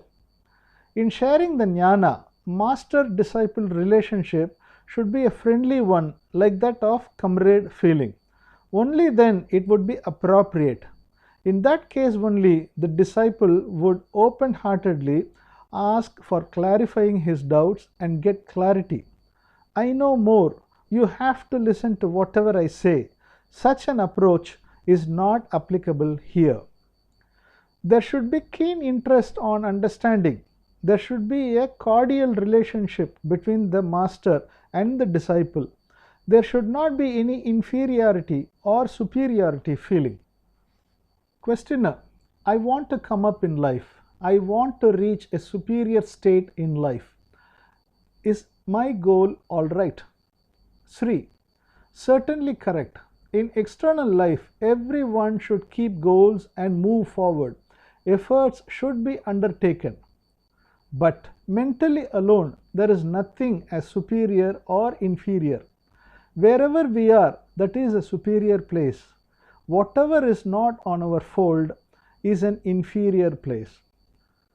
If we are angry, we presume that a state without anger is a superior state, and to be with anger is an inferior state. In fact, our anger is our actual state. It is the superior state. At that point of time, a state of love without anger is not with us. Therefore, it is only a state of deceiving us. Any deceiving state is only an inferior state. It should not be adopted for external world. There, it should not be construed that whatever state we are in is the superior state. Questioner: whatever happens to a man, has it all been predestined in the universe, or is it directed by his intellect? Sri: we have already seen in this regard. We have got option to perform action. Only when there is option or freedom, only then karma can accrue. If everything is God's performance, we don't have any karma at all. When there is a concept of karma, then it means that there is scope for us to perform on our own accord. We are solely responsible for our own actions. Questioner: is it all right to define living methods and concepts and live according to them, or is it incorrect? Sri: as far as external living is concerned, to live with disciplined limits and value-based systems is only appropriate. Only when we take it towards inner realms, it turns into a war field. In fact, we have to reach a regular state with regard to both inner and outer realms. But to reach the external propriety state, efforts are required. As regards the inner realms, only the efforts are the stumbling blocks in reaching the appropriate state. If we battle to set right the inner realm, it would deteriorate further. If we don't take any effort and leave it on its own course, it would set itself right. Questioner: what should we do when anger or worry arise? What should we adopt? Sri: we get either anger or worry. When it so arrives, along with it, a sense of pleasure too arrives with it. They come spontaneously. We have to observe whether we bring them or whether they automatically arrive. We find that joy, sorrow, pleasure, fear occur to us. We have to observe whether they spontaneously spring on their own. Let us assume that you are acting in a movie. You have to act as if you are getting angry or sorrowful. Here you are generating such feelings. You are producing them. Now in your practical life you get varieties of feelings: sorrow, anger, fear, lust, etc. Such varieties of feelings occur to you. Are you generating them, or else are they arriving themselves? They arrive on their own. You are only falsely presuming those which have spontaneously sprung as the ones, as if you have brought them voluntarily. If you have brought them, only then they can remain under your control. In a movie, they ask you to act as if you are weeping. If they tell you stop it, you can stop. But when the feeling has arrived spontaneously, how can it be under your control? If we take it that they have arrived on their own, we don't have the responsibility to set them right. Even if we try to remove them, they would only deceive us and come after us. Questioner: a Gnani came to a town. When asked what he would eat, he told that he wanted biryani. Before the devotees could bring biryani, he went into meditation. When he opened his eyes, biryani was there. Devotees told him to eat. The Gnani also touched the biryani again and again and told, "Hey, eat! Hey, eat!" So saying, he returned it to the devotees. When the devotees asked, he replied, "My mind only asked for the biryani. I told it to eat. Mind couldn't eat." Eating act is body related, not mind related. Does this story apply to you? Do you advocate similar view? Sri: there is a saying, don't go wherever mind goes. Our mind has a quality always to play double games. Our mind alone brings in problems. Thereafter, that itself adamantly wants to resolve them. This is what is meant by pinching the baby and rocking the cradle too. Just because the mind functions on duality, there is continuity of problems. It would be wise to understand the cunning plays of the mind. Armed with the intellectual functioning, the double playing mind needs to be completely abandoned. When the mind is abandoned, the problems brought in by the mind also tend to disappear. Questioner: how to erase the recordings created in the mind? Sri: such a view is being advocated, but it is not possible to erase such recordings. Even if recordings are erased, new recordings will arrive. Questioner: it is said that if we remain in a state devoid of likes and dislikes, new recordings won't be formed. What to do with the earlier recordings?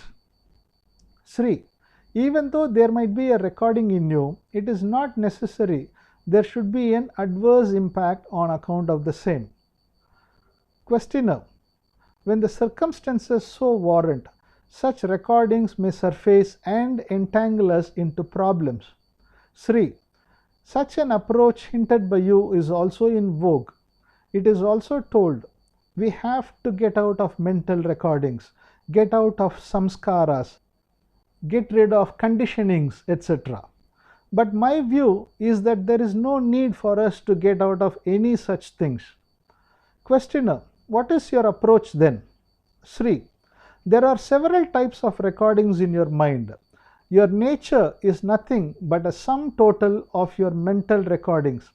At a given point of situation, feelings emanate from out of those recordings. This happens without your knowing. According to the necessity of the circumstances, such surfacing occurs on its own accord. Only thereafter we ourselves adopt those feelings. We either decide whether we need those feelings or we don't need them and then adopt them as our feelings. If we don't need, we treat them as negative, and if we need, we adopt them as positive ones. Just because we show interest on the emanating feelings, they get strengthened. Otherwise, all feelings fade away in the same way as they had arrived spontaneously. There is no mistake in your nature. recording, or in the problem. They spontaneously arrive and leave automatically. To remove the entire recordings is like amnesia, that is, to cripple us. It's not required. Questioner: aren't our thoughts considered as hindrance to pass to a state of mind transcended Samadhi? Sri: even in that it is stated that mind should function without wavering waves, but not stipulated that there should be nothing by erasing all the recordings. Recordings are bound to be there. They are advocating only a non-wavering stature. Only in this manner the training to keep mind in a still state en route to Samadhi is imparted. In that Samadhi state, the mind is in a still state. As soon as the Samadhi is disengaged, again the mind starts wavering. From all recordings, feelings are bound to surface. There is no problem with regard to the recordings. It is solely in our hands whether to empower them or to disengage them. Reaction, according to the circumstances, is bound to emanate spontaneously. When we discriminate wanted or unwanted, that reaction gets strengthened. Or even by fighting against the nature also, the nature becomes stronger. Even by trying to retain the nature, it gets fortified. Questioner: then how else is it possible to get out of the thought waves? Sri: even the need to escape from thought waves is required only for those interested in involving in Dhyana, Samadhi, etc. It is enough that we don't give any importance to thought waves. Then we would reach a state beyond their reach. Have you seen those taking bath in the sea? If you resist the sea wave, it would bundle you out. Without resisting it, if you just bend down, it would smoothly pass away above your head. You can take bath peacefully from where you are. Even tall waves would come. We can stand where we are without moving and take bath. It is enough if we bend down beneath the wave. Mental wavering is not a problem at all. We should only stop fighting against it. If it is left on its own course, automatically it restores its peaceful state. Chapter 15: Enlightenment and Liberation. Questioner: what is the difference between your explanation and that of others for the question, what is meant by Gnana? Sri Bagavath: Gnana is said to be enlightenment. It appears to be some sort of a state. In my view, Gnana is only a perspective with clarity. It's only a crystal clear understanding of our mental functioning. By so understanding, there is an effect in us. We call such effect as liberation. Our scriptures refer to this as Mukti state. As a result, the mind which was hitherto functioning with problems transforms itself to a state of functioning devoid of problems. Some treat Gnana as an extraordinary intellectual state. It is narrated that he would know so much, whatever a common man wouldn't know, and would be endowed with the power to predict all the happenings in the three tenses. That type of Gnana is different. The Gnana advocated by us is distinct. Those gifts are derived through strenuous practices and penances by way of extraordinary powers. Questioner: only if whatever that remains in the mind is destroyed, we can attain Gnana? Sri: for the Gnana, liberation, etc. proclaimed by us, there is no need to destroy any recordings in the mind. Whatever that remains can remain as it is. Questioner: it is enough if we get release from the controlling and dominating mind? Sri: yes, we tend to fight against ourselves. We fight against our own nature. We call the state of acquiescence with ourselves as realization or Gnana. The qualities that are imbibed in us tend to manifest according to their respective circumstances. If we don't adopt and catch them, but leave them on their own course, the manifestations out of those qualities would lose their strength. We cannot accomplish anything in our life without our natural qualities. They only help us in our life. By nature of coming to our rescue, it is only wrong on our part to adopt and force them. If there are no recordings or samskaras, we would tend to remain as intellectually immature child. We would be incapable of accomplishing any action. Questioner: our traits tend to drag us on their paths. Sri: it superficially appears so, but in fact it doesn't happen that way.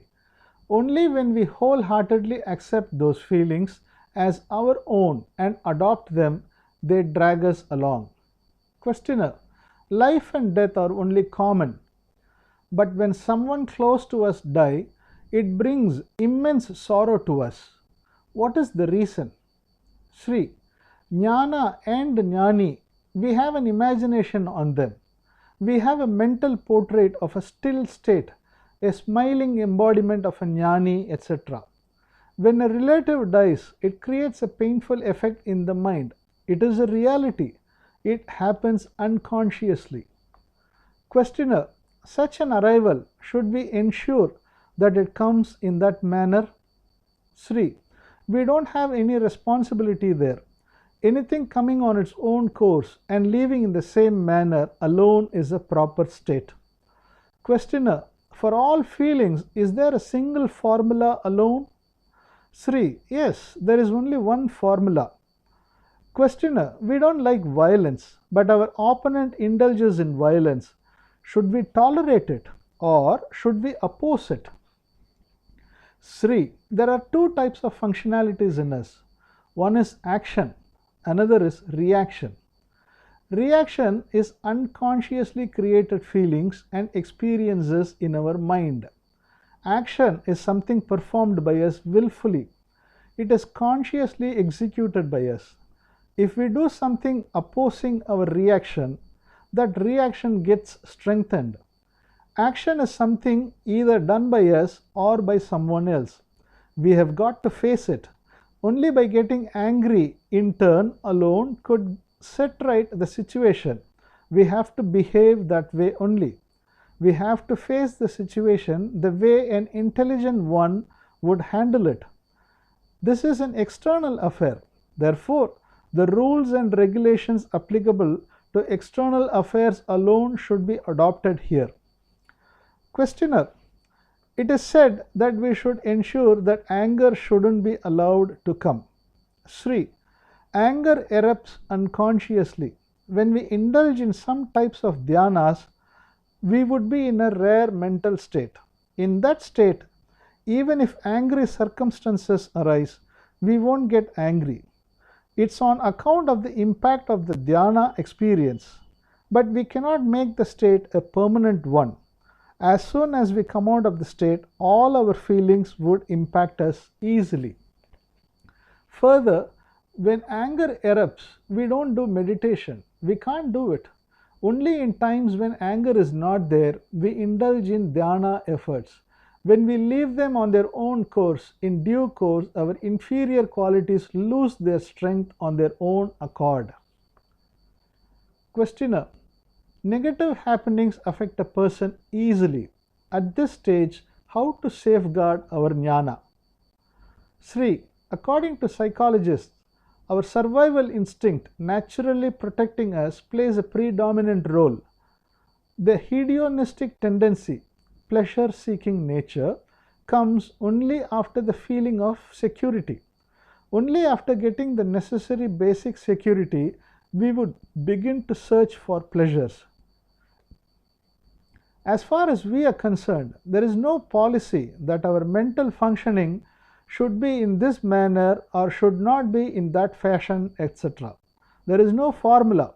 There is no mistake in the feelings arriving and leaving automatically according to nature. It is enough if we don't adopt them. For external affairs, we can adopt them. With a view to regulate inner realms, we need not adopt anything. This is our entire approach. This gives the necessary fruits to us spontaneously. There are several pending assignments on our hands. We are sitting lazy rather than working on them. Then, suddenly a tension pervades us that we may incur loss in the event of not completing our tasks. We can adopt the tension in our favor and finish off those assignments. In case, without any such assignments, without any target, in the absence of any need, such a tension arises, we can just ignore the same. It would arrive on its own, lose its strength, and pale off automatically. Questioner: is a state of nothingness a complete state? Sky alone is everything and is also a nothingness. Sri: nothingness is a non-existent one. There is nothing like that. It is created out of our imagination. Every second we are experiencing something. A river is running peacefully. A swirl is formed therein. It is equivalent to our catching hold of our experience. In the event of our not catching hold of our feelings and experiences that occur to us, they flow away like river stream. They run smoothly like a river without any swirls. Instead of using the word nothingness, it would be appropriate to indicate a state wherein everything is moving spontaneously. Uncontaminated child state is not an independent state. It's only a state wherein nothing is caught behold of but allowed to pass off.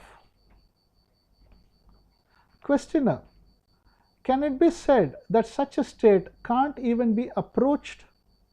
Sri: we are just telling that such a state is not there at all. There is no state which can be permanent. We are in a dynamic world. Entire universe is said to be in motion.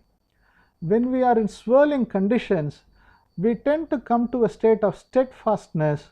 We tend to underline a state of uniqueness.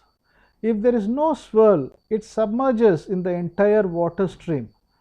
Though we are part of the entire water stream, we are retaining our individuality as a swirl. Water stream in its entirety being the whole function gaining importance. The swirl, namely individual part process, loses its importance. When the individual function loses its importance, the whole function gains value and importance. Nothingness loses its conceptual state itself. It doesn't signify a void devoid of anything. We lose our individuality. Questioner: we lose our state of existence? Sri: instead of state of existence, we lose our individuality. Only our individuality is responsible for duality. As the swirl is formed temporarily according to necessity, individuality is also a momentary status. We have imagined a state of swirlless one. The swirl state and state of individuality are quite essential. In the absence of individuality, the whole world would come to a standstill. If the mind doesn't catch hold of something and engage in activities, no sector can function. If we keep our goals at waveless ocean, etc., we can't live like that at all. It is feasible perhaps only for Samadhi state or else in a state of deep sleep. Questioner: I am learning from a guru. Now I am living with my family. Shortly I am planning to leave my family. Sri: in general, we keep some sort of stubbornness as our life pattern. We should be like this, never like that. They are all obstinate natures only. As it would be obstinacy to insist staying with family, so also resist staying with them. To live casually with whatever is there would be appropriate. Simple living is correct. Only adamancy brings in all problems. Your stubbornness has brought in all the problems. If you live adamantly away from your family, at your later life, it would dawn on you that such separation itself was indeed incorrect.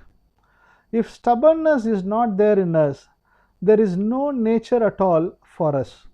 Only so long as your individuality is upheld, a thought figures that the world is functioning either favorably or unfavorably. As long as there is something for you to attain or abandon, you tend to give importance for a unique quality or obstinacy.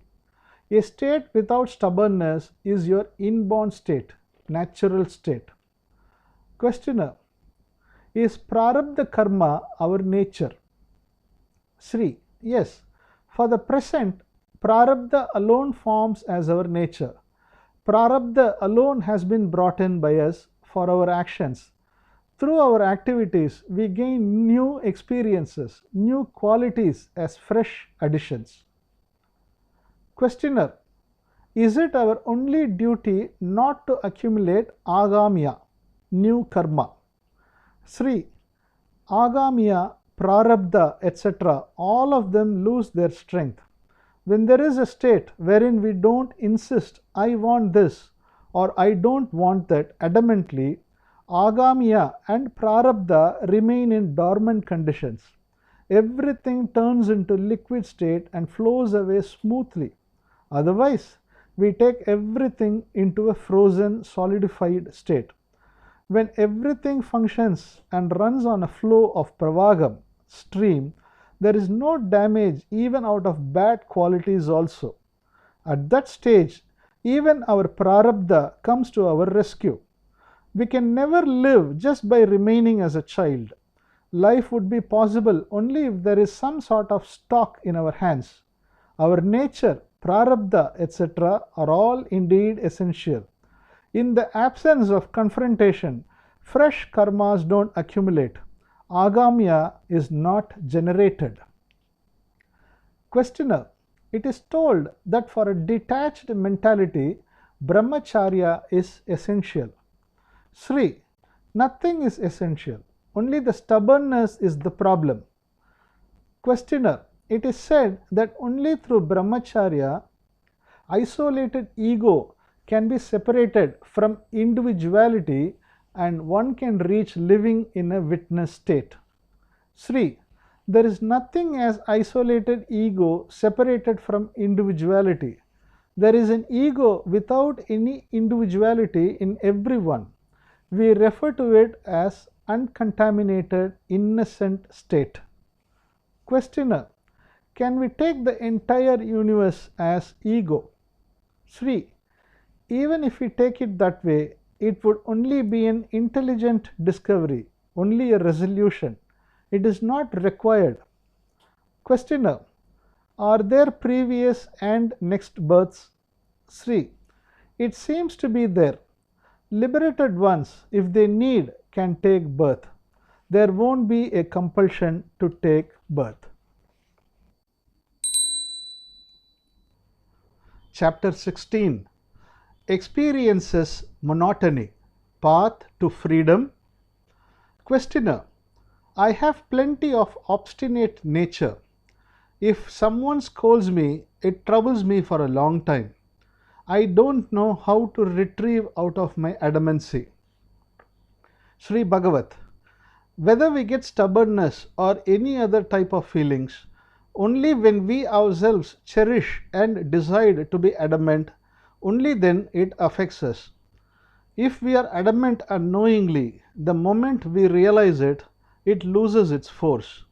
Wrongful feelings or habits that occur to you unconsciously have to be observed, because the moment you discover them, they would cease to exist.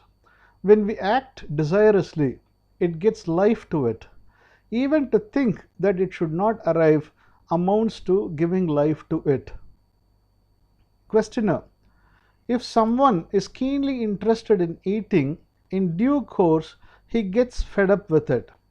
Another is interested in dressing varieties of clothes. After passage of time, tedium sets in and significance is reduced. In this manner, through experiencing enjoyments, indeed possibilities of getting out of them do open up. Sri: here, if we look at the predominant aspect, it would be pleasurable enjoyment only. Only the pleasure-seeking mentality plays a pivotal role. Let us assume someone shows keen interest on coffee and drinks coffee one after another. While drinking the first cup, it would taste very well and give him enjoyment. As the row of cups proceeds, the happiness goes on reducing. If it crosses a limit, perhaps he may get an aversion towards coffee too. Hence, he changes his choice. He leaves coffee and goes for tea. Only the substance change, but not his pleasure-seeking trend. As the pleasure in coffee has reduced, he switches over to tea-seeking pleasure therein. He doesn't leave pleasure towards pain. The pleasure-seeking trend remains as it is. The root point is only the pleasure enjoyment. Questioner: straight away, if we advocate, don't go after pleasure, doesn't it amount to something like death? Sri: all pleasure sensations tend to make us dizzy. Only the sorrows create a thought to come out of the feelings. Pleasure never creates a sense towards liberation. When there is happiness, it doesn't feel like modifying it or getting out of it. If we keep doing like this, perhaps problem may accrue to us. In that event, fear may set in. But a goal to get out of pleasure won't emerge naturally. There is no need to tell anyone to separate from sorrow. It's a state not palatable to us. As there is a sense of pain in it, unknowingly we would desire to get out of it. In pleasure, there is no saturation point. All saturation points are related to objects. Man may change objects, but the pleasure-seeking tendency would only continue. Even the sense of caution to be careful in pleasure-seeking nature is also produced in us only by the sorrow. As the other side of the pleasure is sorrow, if we go searching for pleasure, it would end up only in sorrow. If we move a pendulum on one direction, it would move towards the other side. If we practice staying in AC room, we won't be able to bear even normal sun heat. The neutral state is the appropriate one. To come over there, only sorrow helps us. To the extent we lean towards pleasure, to that extent it brings in sorrow. Only providing sorrow would be the help which pleasure can be considered to be doing to us. Questioner: you are telling to attain Gnana is simple, easy. Only if we earn toiling hard, we can understand the value of money. Similarly, if we attain Gnana through various types of strenuous efforts, then only its rarity would be realized. Sri: though we told that attaining Gnana is a simple process, only those who have tried out many types of efforts come to us. Only those who have a sincere craving that they are still unable to find out the ultimate destination can absorb what we are advocating easily. In case at the initial stage of entry into the spiritual arena itself, if you get only my views, only by taking it you can't reach this state so easily. Fervor is very important. Generally, the word Gnana is ascribed by two types of meanings. Gnana is usually signified and mostly understood as absolute wisdom. Gnana is denoted as an enlightened intellectual state wherein whatever has to be learnt has been learnt in full. This is what everyone stands to understand from the word in general. But what we advocate is in a different meaning. As far as we are concerned, Gnana signifies realizing the incapability of our mind and intellect. There is a limit for our mind or intellect. It can perform only within that. It can neither realize nor attain anything beyond that. To realize the limit of our intellect, the incapacity of our intellect is Gnana, in our opinion. but we completely realize our incapability. We understand that alone beyond any doubt. So long as we were considering that we can, we were going on trying and breaking our head. Upon our realizing wholeheartedly that we can't, all our efforts lose their stream and come to a grinding halt. Just because our intellect has abandoned effort, it doesn't mean that intellect is not there. Even after that, our intellect, our mind continue to function. In that stage, our intellect transforms into a different dimension. That change is not a change brought out by us. It happens automatically. If you apply sudden brake on a fast moving vehicle, either the vehicle would turn turtle sideways or turn upside down. Some sort of change would happen. When we were engaged in such vigorous efforts, upon realizing our incapability, our mind tends to turn in some way or the other. We don't turn it. This change happens spontaneously. This change is not on account of efforts, but the change is due to abandoning of efforts.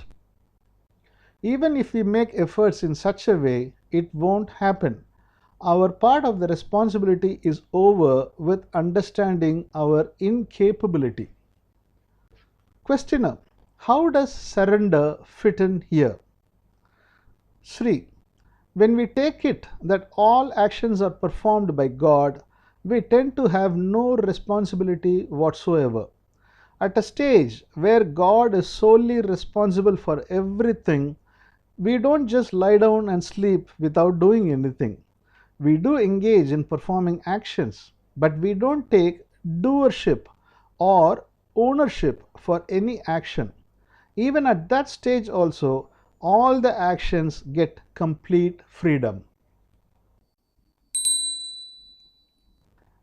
Chapter 17: how to abandon efforts. Questioner: how to abandon efforts? Sri Bagavath: we should leave efforts is not an aim.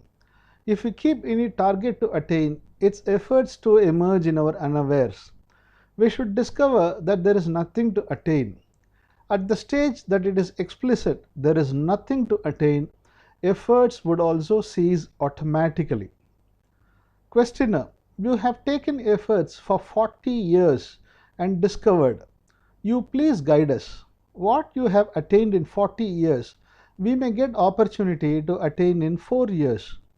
Sri: now you have converted your language in a different manner and kept as if there is some target to attain. Our mind would at all times, showing something or the other, induce us to attain it. If we advise it to remain quiet, which would be appropriate, it would start asking, what should I do to keep quiet? In case we respond to remain without doing anything, it may again ask, what should I do to remain without doing anything? The language of our mind itself is structured in such a manner to attain, and for that purpose to perform something or the other. Our mind in its unawares generates something or the other to attain.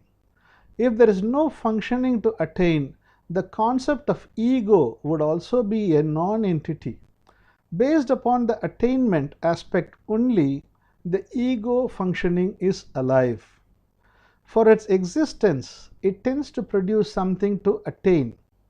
Even if there is nothing to attain, it would ask, what should I do to not attain?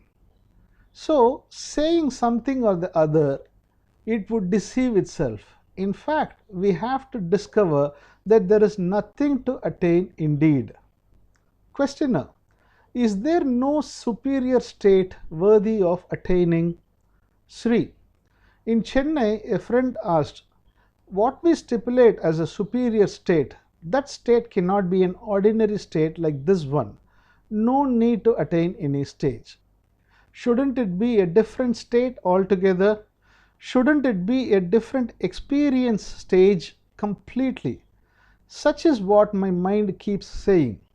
If I had come to a stage, only if it is a stupendous stage, I would be getting a feeling of complete satisfaction. Shouldn't I keep getting a sense that I am in a good state? He was asking about it in this manner, but he wasn't a common man. He has scholarly education and business background. He possesses multifarious spiritual experiences. If we look at a point when we get satisfaction, it would be only when we derive bodily, sensually, mentally a sort of satiation. We would feel it as contentment. Only when such a feature is in operation, we get a thinking that it is enough and nothing else is required. In reality, if we presume to have attained such a state, it would turn out to be a big battle even just to retain it. Later, that itself would bring in many types of problems. But unknowingly, our mind imagines such a state and searches for it. That too, we have an expectation that such a state should remain permanently. If it remains so, it could only be a frozen state. But what we advocate is not certainly a frozen state. To go through a single experience is contrary to truth. There is no such experience at all. But we imagine ourselves of such a permanent experience and think that if we reach such a state, all our problems would be resolved. Such an imagination is only wrong. There is no state of experience equivalent to perennially satisfy our mind, body, and feelings. Even all our expected states of experiences may fructify through our strenuous exercises. But even the superior state of experience would also bring in a sense of monotony in course of time. Therefore, any state that would give a permanent satisfaction doesn't exist in reality. Some may get varieties of blissful experiences. I too have crossed through such experiences to present state. Sometimes blissful experiences occur from hair to nail, but when they tend to prolong, even our body will not be able to withstand them. In the event of staying with that experience further, our physical health would also be impaired. But when that experience starts, we tend to think, oh, this experience is so high and satisfying. How nice it would be if we stick to it forever. But if we keep that experience beyond measure, it would bring in physical ailments. Pleading ultimate state, ultimate object experience, etc., if we adopt something, it amounts to cheating ourselves. We may get some expected experience too, but only after attaining it, it would be known that it is not worthy experience at all. Till such time we keep expecting such a state, our search won't stop. Only if search stops, it would mean that we have attained what we have to really attain. If we keep searching something, we would tend to discard everything other than that. In the event of nothing to search, so there won't be anything to choose from. We choose objects and experiences depending only upon our search. When there is a state of no search, there is no such state of choice too. In that stage, whatever experiences that occur in your unawares, we tend to be with them. Though we stay with any experience, that experience turns into an automatic experience. We can't catch hold of any experience. Whether it is a good experience or an unwanted one, we can't seize anything. Some used to tell, I find anger as highly problematic. I get angry very easily. I used to tell them in lighter vein, Sir, you get angry very easily. It's difficult to control anger, but getting angry is easy for you. Okay. From today morning to evening, please be angry and show it. Let us see, if we tell so, what will you do? We presume that such feelings can be brought under our control, but no feeling is under our control, which will be known only after trying to control that feeling. There is no position as conclusive state. Only if there is anything as culminating state, we can search for it. we can take efforts for it. We are referring to as Gnana, the discovery of the truth that there is no place as attaining destination. When we don't search for anything, whatever happens spontaneously, they all tend to flow in a pravagam, river stream, without any stumbling block. Questioner: we live in an economic society. Our search is an essential one. Though we don't search for ourselves, we have to necessarily search for our children. Sri: search for worldly life is different. Searching mental experiences is altogether different. We have to necessarily search for worldly affairs. All efforts have got to be put in. If we search to attain some sort of mental experience, your search would never be fulfilled. It would tend to be a pursuit of mirage, water source. To carry out worldly affairs effectively, you can utilize your mind and mental feelings. But to regulate your mental feelings, resorting to the help of mind is indeed wrong. Mentally, there is no permanent state at all. To take such a permanent state as an excellent state is indeed fallacy. Even mental search, if it happens in your unawares, is not erroneous, but we should not willfully and desirously search for anything. Any unconscious search would cease on its own.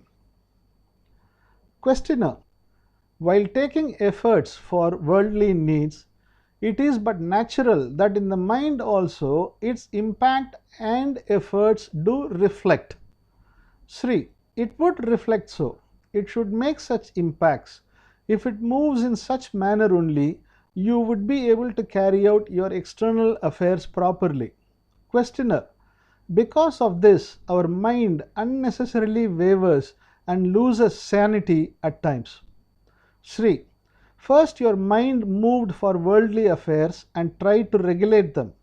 It was a necessary movement, essential effort. Now you have come to the next level. You say that your mind wavers unnecessarily. Thus, a thought arises that we have to keep our mind in peace without mental waves. This is the mistake. To confront that our mind should function in this way, or should not operate in that way, etc., are wrong. Physically, externally, we have to correct something, but psychologically, we need not do anything.